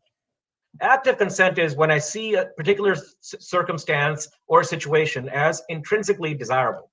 I want it. So if my boss offers me a raise, I consent to it because why the hell wouldn't I? Right. That's why I'm in the job. It's only for the money. I consent to it actively. That's seeing it as legitimate, desirable, and therefore actively consenting to it. Then there's something that you might call passive consent, which is the boss comes to me and says, listen, I'm going to actually have to cut your wages. Not only can I not get a raise, things are really bad, and I'm going to have to ask you to hold off on wage increases, and I might even have to take some away. Why do I consent to it? Because even though it's a horrible situation to be in, the option is I leave the job, and if the situation out there is so bad that there's no other jobs, I'll consent to it, yeah. But in the same way as I consent to somebody putting a gun to my head and saying, give me your money, right? Right. So it's like your hours are being cut. I can't give you a raise for 5 years. It's like, well, I don't even have any other options. So you're consenting to that. Capitalism just kind of chugs on. Because you can't, you can't grow your own food. You're not really growing your own food. We're not really in this sort of communal sort of community living anymore. It's been industrialized. So yeah. This is grudging passive consent. So in my view, what happens in capitalism typically is active consent amongst the working class is actually quite unusual. Most of them go to their job because they have no other choice. Marx called this the dull compulsion of economic relations. Yes. Your economic circumstances compel you to show up to work every day, accept the work every day, and thereby accept your place in the system. Active consent is much more fleeting, much more difficult to acquire, and it's always very partial, because even if your wages go up, you're still at the job, you're still being treated like you're still capable of being let go at any time. And quite often the higher wages come at the cost of speed up, working harder, working faster. So what they're taking with one hand, so what they're giving you with one hand, they take away from the other. Mm-hmm. Consent, therefore, is always ephemeral. And the left made a big mistake when it thought that the system being stable must be because the workers are consenting. Because then, over the course of the 90s and 2000s, as there wasn't a challenge to neoliberalism, right, instead of seeing that neoliberalism isn't being challenged, people are rejected, demoralized, beaten into the ground, and don't see an alternative. Instead, there was this view that neoliberal ideology is the shit. It's so successful, it's so overwhelming that it Bill Clinton absorbed the working class into the system. And that was a big mistake. And once again, what it led to was a condescension towards the class rather than an Bill understanding Clinton that every exiting the single working class from support the that it could have Democratic had has Party. been taken away from it. And it's accepting the system because there's no alternative. And that's why when the Sanders alternative came around, you saw overnight the political culture change. Overnight. Why? It's because nobody was happy. They just thought there's no point in that glitchy, that's on the video. I can't stop that. That's the why you see her keep coming in when his video glitches. She comes back. The producer puts her back into the feed. participating. They just thought there's no point in objecting to the system because they'll be screaming in the wilderness. This was the neoliberal order couldn't have collapsed ideologically as rapidly as it did if it was based on active consent. That's because it wasn't. But on the topic of, this widespread unhappiness and also capitalist stability, obviously a key part of your book, which I referenced earlier, is you argue that the class structure itself is able to channel worker dissatisfaction into individual forms of resistance rather than collective. Can you unspool that for us a little bit? Because that's really important. Yeah. The reason they give grudging consent, I call this resignation. The reason they resign themselves to the system rather than actively consenting to it is not because they think everything is fair and hunky-dory. It's because even though they hate their jobs and they hate their bosses, it's exactly as you said earlier in the show, Jen, the costs, the risks of trying to organize at the workplace are so massive that unless they feel that there's a reasonable chance of success, unless they feel that the risks will be worth it and pay off at the end, they find it much more reasonable to take the easy way out. And the easy way out, there's two ways to do it. Either you quit your job, like we're seeing now with this thing called the Great Resignation, try to find a better one, or what you try to do is resist individually at the job. Historically, the most common form of individual resistance has been absenteeism. Yep. You just figure out a way of not showing up. More aggressively, you might sabotage or you might drag your feet at work. You can move slower. You try to do what you can without getting caught. You try to do what you can with the fewest risks. So it's like the weight of capitalism, the box that it puts you in to be in this sort of day-to-day rat race just to survive. It doesn't allow you to organize against capital. It's almost by design. If they keep you barely treading water, if you can never get out the water to reach land, you can never get your footing to organize against them. So this is something as a left strategy we have to talk about. But this is a reason for mutual aid ideas, being able to self-sustain. This is a reason for growing your own food, self-sustaining yourself so that you can fight against capital, because that is actually that's key to being able to fight against the empire. This is all an expression of what Marx correctly said was the inevitable tension and clash and antagonism between workers and their bosses.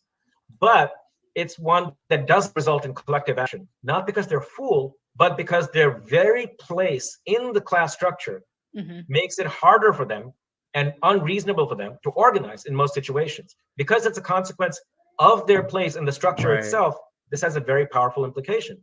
It means the reason the system is stable isn't because of ideology, it's because the structure underwrites its own reproduction. It's because once capitalism makes it so that everybody has to go out and look for a job, the norm is going to be that their main priority is holding on to the job, not challenging the job, not challenging the boss. Their main priority is going to be holding on to the job. Then the challenge of organizing becomes, okay, how do I make collective action attractive to these workers when I know that they know that their backs are up against the wall, and if they lose this job, they'll be worse off than they were even with this unpleasant, shitty job. So their place in the structure makes individualized resistance more reasonable, more likely than collective resistance. If that were not the case, the system would have collapsed centuries ago. Wow. I This is why it's so important for them to suppress wages. That is so key. And I said this in an interview, I think it was with Fiorella a while ago, maybe 11 months ago. It is so key that wages are suppressed to keep us from the ability to organize, or to severely suppress the ability or the capacity to organize. Like, that is so key. Keeping people hanging on the thread of economics. This is the reason why our economics have to be paid for. This is the reason why they can't go too far with help. Giving us $2,000 a month, replacing our wages for the entirety of the pandemic, would put us in a good financial position. You saw the reaction when people didn't go back to work. They got too much money during the unemployment. That is such a key part to this whole thing, suppressing wages. okay, so I agree that false consciousness is a bad framework, or at least inadequate. That said, I do think it's also too much to say that like everybody is secretly just this militant in waiting. And I'm not saying that you're saying that, but I feel like that sentiment kind of crops up from time to time on the left. And I didn't take it that he thought he was a militant in waiting. You don't have to be a militant to understand your situation. So it's a mischaracterization of what he described.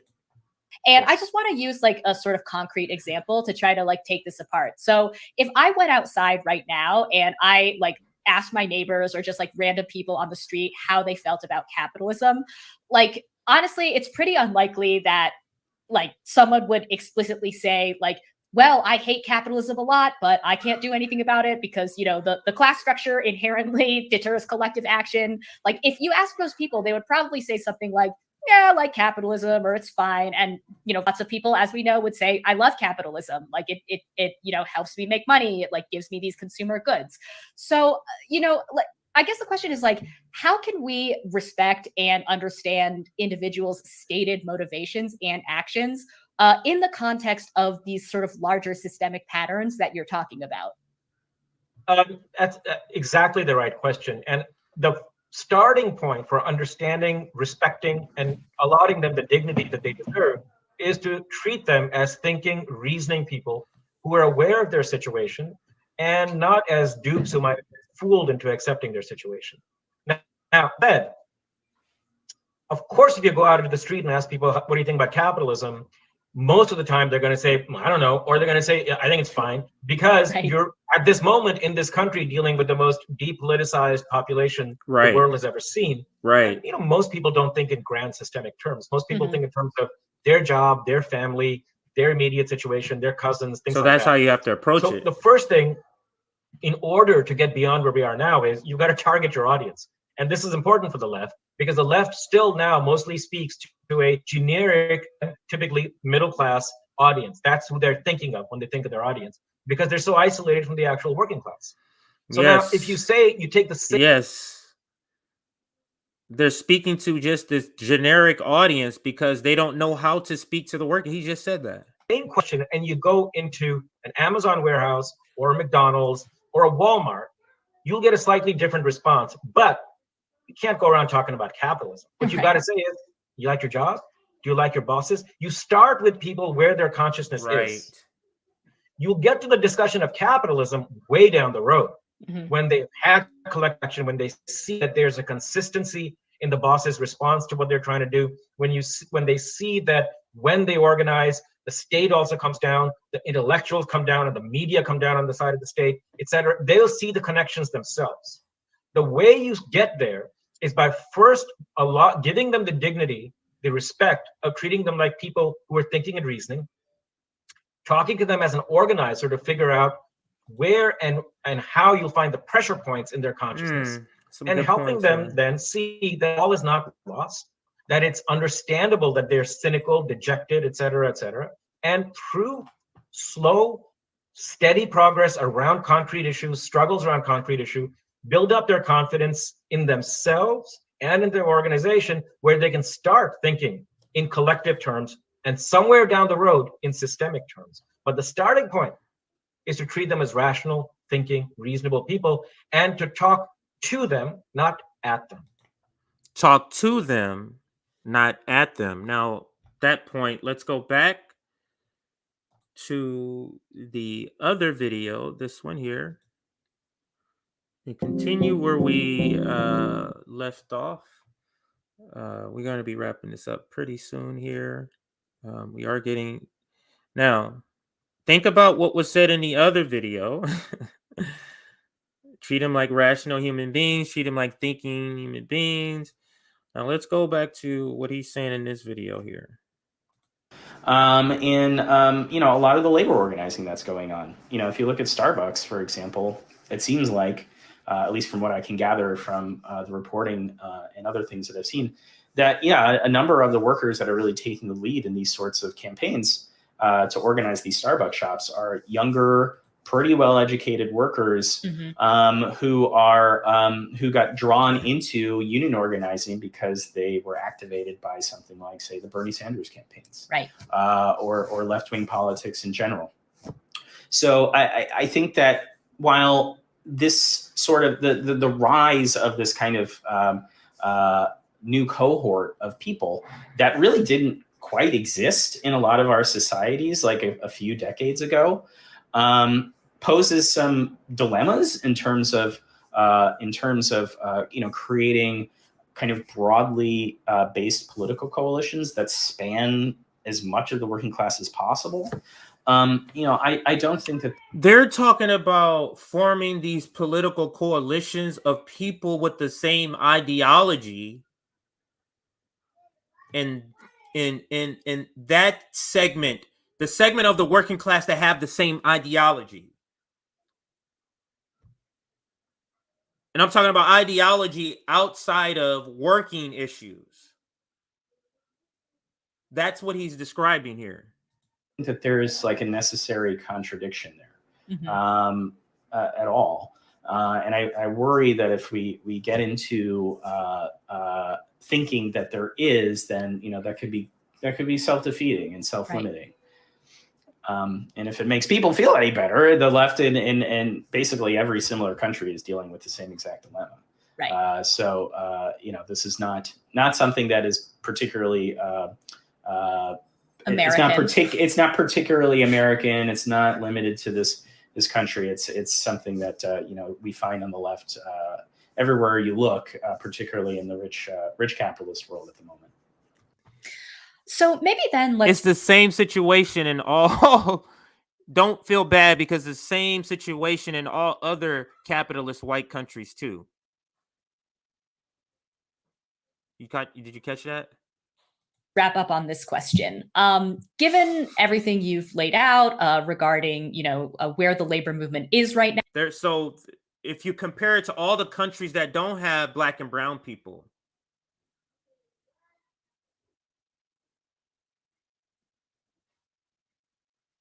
man, I mean, it's so eye-opening though to hear, because it explains a lot. It explains why they don't stand up about Israel this in the same way. It's BDS, it's in the same way. It explains a lot. Right now, what some of the pitfalls and limitations are, and then also like what left organizing looks like now, and like what the class composition of the left looks like now. I guess the final question for you is, where do you see the most promise today for reconnecting the left with labor and kind of moving the labor movement forward?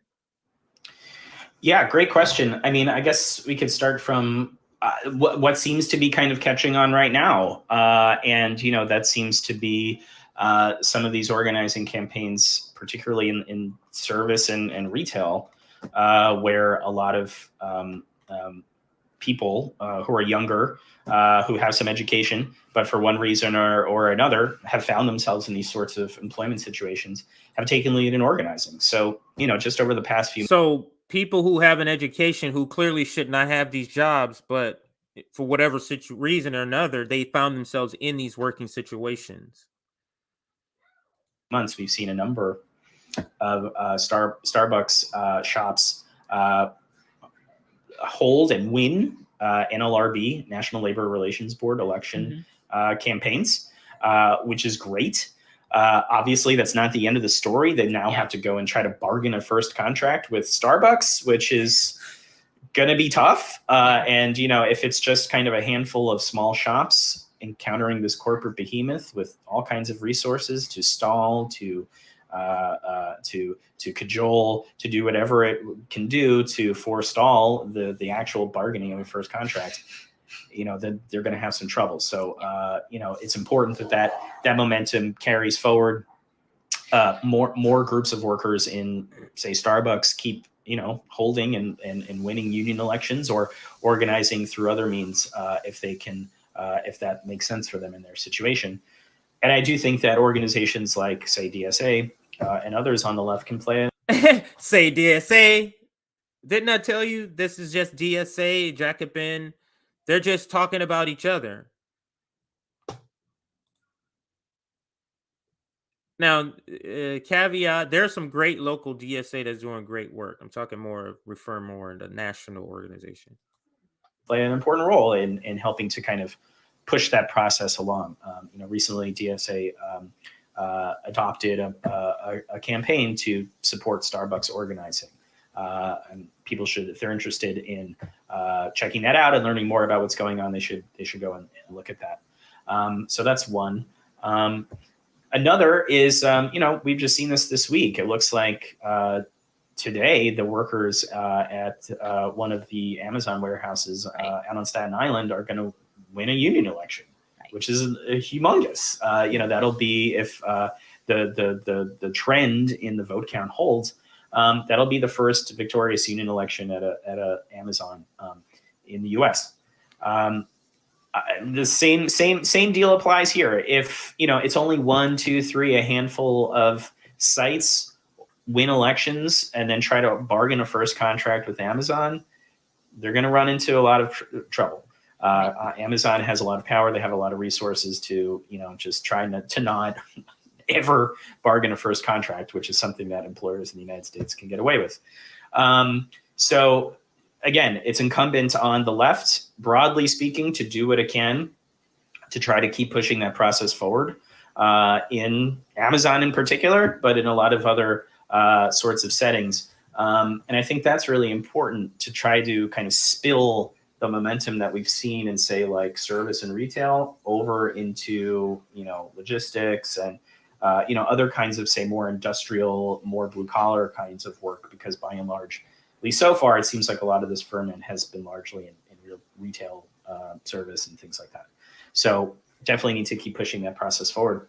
And then, you know, the third thing I would say is, you know, at least in my reading, a lot of the explanation, or a good chunk of the explanation for why we're starting to see a rise in favorability towards unions and, you know, actual attempts, real attempts to organize unions, kind of in the belly of the American private sector capitalist beast here, has been the growth of a political left in the United States. I think so. This is now, because I'm finally kind of formulated my whole thought here.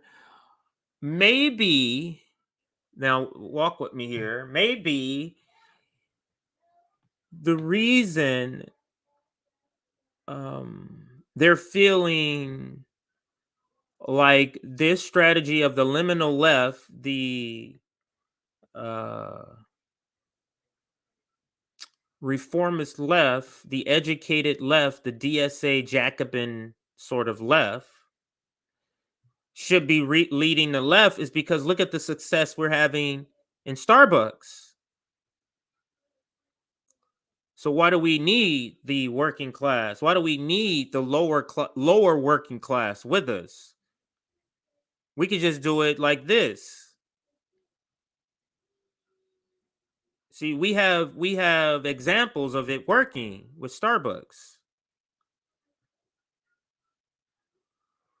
Maybe that's where this is, you know, sort of gaining momentum because of that, because they're seeing that as a because they see as a degree as the same thing as class. Remember how they were saying it's sort of an indicator, and these people are just working at Starbucks because they have, they have the economy's bad and they had no other way out.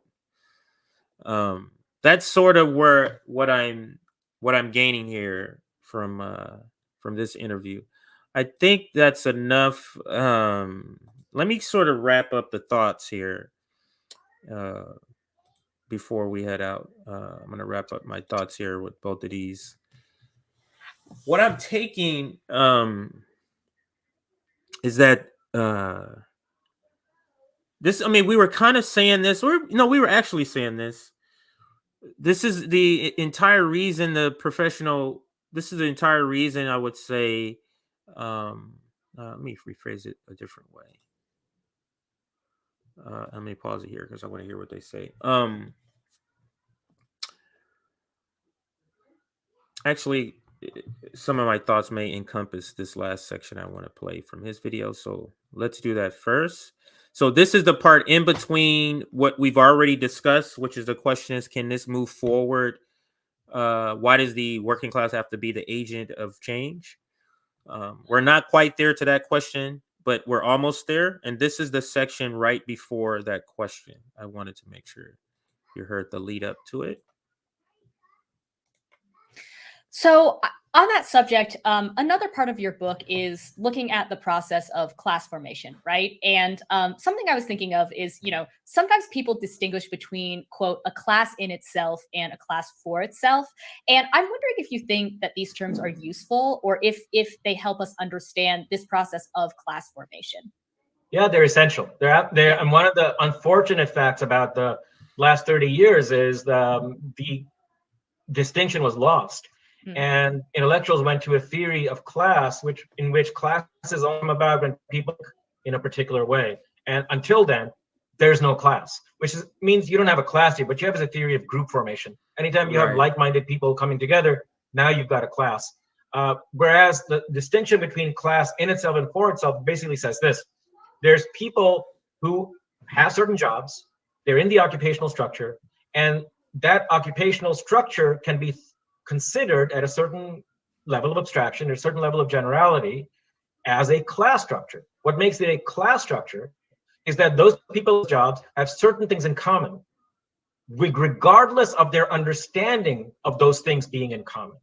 What they have in common is not how they're thinking, not their ideology. What they have in common is what they have to do every day to earn a living. That makes it a structural fact, a fact about their place in the structure. And the truth is, outside of fancy intellectuals, everybody thinks this way. Everybody thinks about, I'm Joe worker, I'm a blue collar worker, I'm just an ordinary person, and there's other people like me in the world. That's how they think about it. The challenge becomes how you take these people who are in a common situation, have broadly similar jobs, face the same risks, have to do the same things to make ends meet, and how you bring them together as a collective actor, what we've been talking about so far. Now, unless you make the distinction between class in itself, that is the class structure, and class for itself, that is class formation, you can't even pose the question of how to organize people. Because if you don't think there's a class structure and you want to organize, who are you organizing? You're just randomly going to go out into the street and you pick the Wall Street banker, you pick the fashion model, you pick the grad student, and you pick the worker. This is essentially what, then who are you organizing? That's the question you would ask. If the question is, why don't we, why are we using the working class? Since it's so hard to organize under capitalism through the working class, why are we using them as the agency of change? Then who are you organizing if it's not the working class? You just a hajma, like a hajmaz of different people, different groups. And you go, hey, let's all make a class. Yeah. The reason socialists came to this distinction, as in everything else, was through hard experience. Hard experience was you cannot look at politics as consciousness raising. You can't look at it as essentially a cultural. You can't look at politics as consciousness raising. You can't look at politics as consciousness raising. Act in which you bring people together around their values. Because what you see is in the long run, people. Right. You can't look at politics. This is key for RBN. We can't look at politics as consciousness raising. You have to organize people around what their needs. Not let's indoctrinate you in Marxism. It's, do you like your job? Are you able to afford your bills? Do you have around issues? Act in which you bring people together around their values. Because what you see is in the long run, people pursue their interests. Mm-hmm. What values they have will be values. Right, because he's saying you don't raise consciousness that way you don't do politics to raise consciousness, because he says it better here. It's the difference between values and interests. Around their values. Because what you see is in the long run, people pursue their interests. Mm-hmm. What values they have will be values orbiting around their interests, but they pursue their interests. We found that out through hard experience. It's intellectuals who are confused about it. So if as socialists you go, we want to organize, you have to know who is your constituency. And your constituency is generated by your analysis of the world out there, not public opinion polls or focus groups or something like that. Your analysis of the world, not public opinion polls. So if you're organizing, you're not even asking, are you a Trump supporter? You're not asking that question. You're asking the question of, do you like your job? No?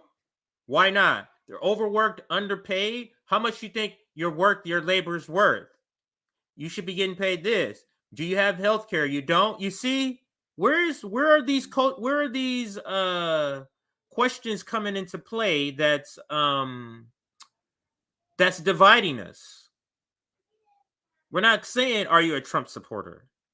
These questions aren't even being asked when you're organizing. Your analysis. But the people who speak against class solidarity, organizing with people who would call themselves Trump supporters, oh, we can't do that because that's inconsequent. That is irrelevant to the organization, to the organizing of working people. Analysis of the world, what its structure is, and that tells you here's priorities, regardless of what their immediate consciousness happens to be. That is so key, this section here. That is so key. Let me rewind that here.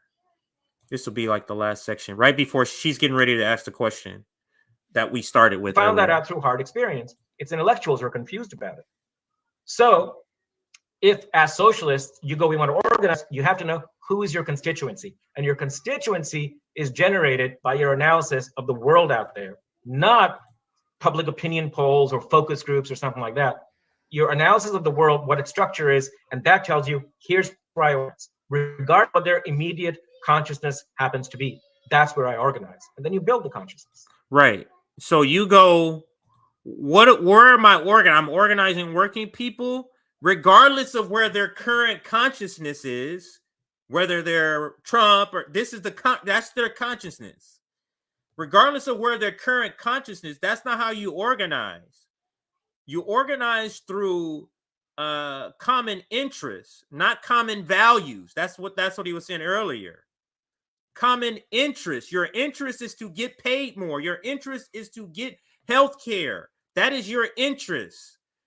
You don't organize around consciousness, because you organize around interest. You don't organize around, oh, I'm anti-capitalist. You organize around your job is terrible. How's your boss treating you? How is your pay? How many hours you're working? It's going to lead to the critique of capitalism down the line. The organizing with you, analyzing things is what's going to wake up their consciousness. We're trying to have people already conscious for us to start this fight. And he said, no.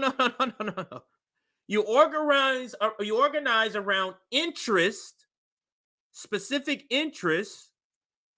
That organizing effort is what's going to wake up their consciousness. So we are doing it the opposite, the wrong way. Or and maybe DSA, maybe they're wanting Trump supporters not to be Trump supporters before we organize them around them. You're wanting them to change their values, organize around interests, not values. That's what he's saying.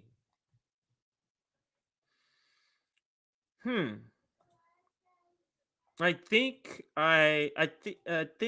I'm gonna end it there. I'm pretty sure she goes into the question here. Let me see. You know, I have to say, your book is in some ways a bit depressing, or at least sobering, because if the problem is false consciousness, that's actually kind of easy to solve, because the answer is more magazines like Jacobin, or more YouTube videos, or like more philosophy professors. You see, she still is trying. It's just more magazines like Jacobin, so we can convince them before we organize with them. Or, you know, more like pro-worker Marvel movies. The current left, more shaming. Right. Yeah, exactly. Right. Or more shaming and more hectoring. And yeah, exactly. But that's not, I mean, you obviously argue that's not the case. In fact, the problem lies in the actual structure of capitalism itself. So in many ways, that's like a much bleaker situation, because it's much harder to fight against that. So I'm playing devil's advocate a little bit here, but what I want to ask you is, like, why then, given that the deck is so drastically stacked against working people in this way, why should we still think of the working class as the agent of change? I mean, lots of people have been, you know, challenging that notion, right? I think a really popular one now is to say that the working class can't be an agent of change because white workers are just like too racist to make common cause with, you know, non-white workers. Common cause? What common cause? The cause around working issues, or the cause around Democrats? You see the difference? You're organizing around interests. So how is even them being a Trump supporter even coming up? White workers. And so we should, you know, put aside the notion of the working class and organize along other lines, like racial or ethnic lines. Or, you know, you could even say, why don't we organize on the idea of like just a more general, like, popular front of the people against like the elite? Why do we still care about the working class?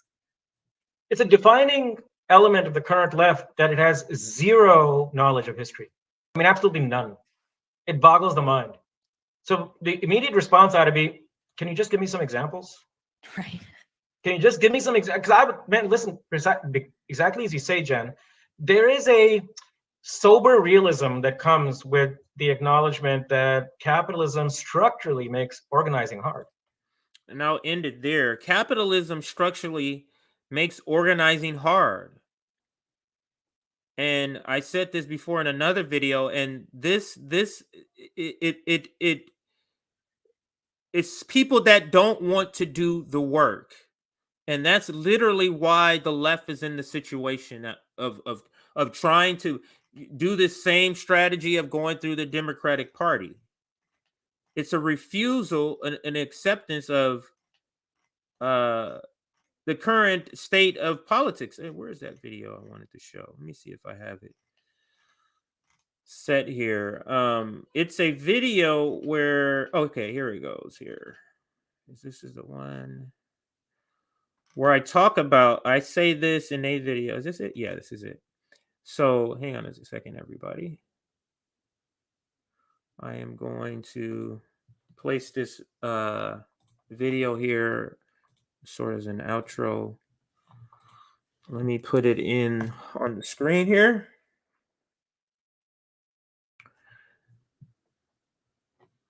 It's like, it's a certain segment of people that just don't want to take it there because it's work. That's literally what I feel this is. I feel this whole, it's the path of work, real hard, long-term work. And then it's the path that you want to do, called the Justice Democrats, called the going through the Democratic Party. So, and I say that I was on a call-in show with Brianna Joy Gray a while back. This is a while back. where I expressed this, and Katie Halper too, because you're going to hear her voice at the end trying to chime in there. But this is what I address. The last point I want to make is this. Us not being able to locate third-party candidates, the Democratic Party being as awful as they are, it's like... I'll start it over for the volume. The last point I want to make is this. Us not being able to locate third-party candidates, the Democratic Party being as awful as they are, it's like staring all of us right in the face. Electoral politics is done. We're not getting anything done through electoral politics. It's staring us right in the face, but we're refusing to accept that as a movement because there's some of us who don't want to be in the streets doing the work. That's literally what's happening here. Is that it's people that don't want to take it there yet. So let's beat this dead horse some more. And I'm here, and I think RBN is here to say, let's shake everybody awake. This is over. This is over. Can I add just another angle?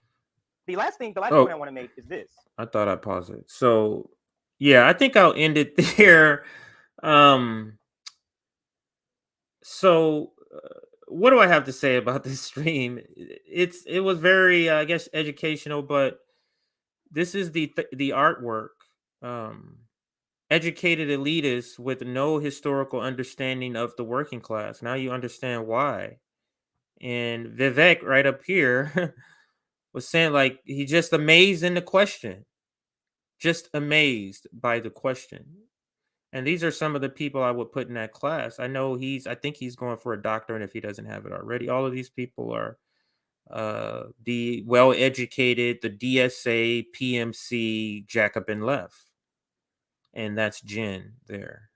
I don't know these two, but that's the graphic. So, but this is speaking to all of this is wrapped up in the same thing that we say here on RBN is that this movement needs to be led by the people who the movement is who is at the bottom of the barrel of the totem pole. Like PMC, these people, the PMC crowd should be here as the help, as helping. You're listening. You're letting the working class, the lower class people take the lead here. But you're the one with the mic giving terrible advice. Just terrible advice to the working class. All right, so I think we're going to end it there.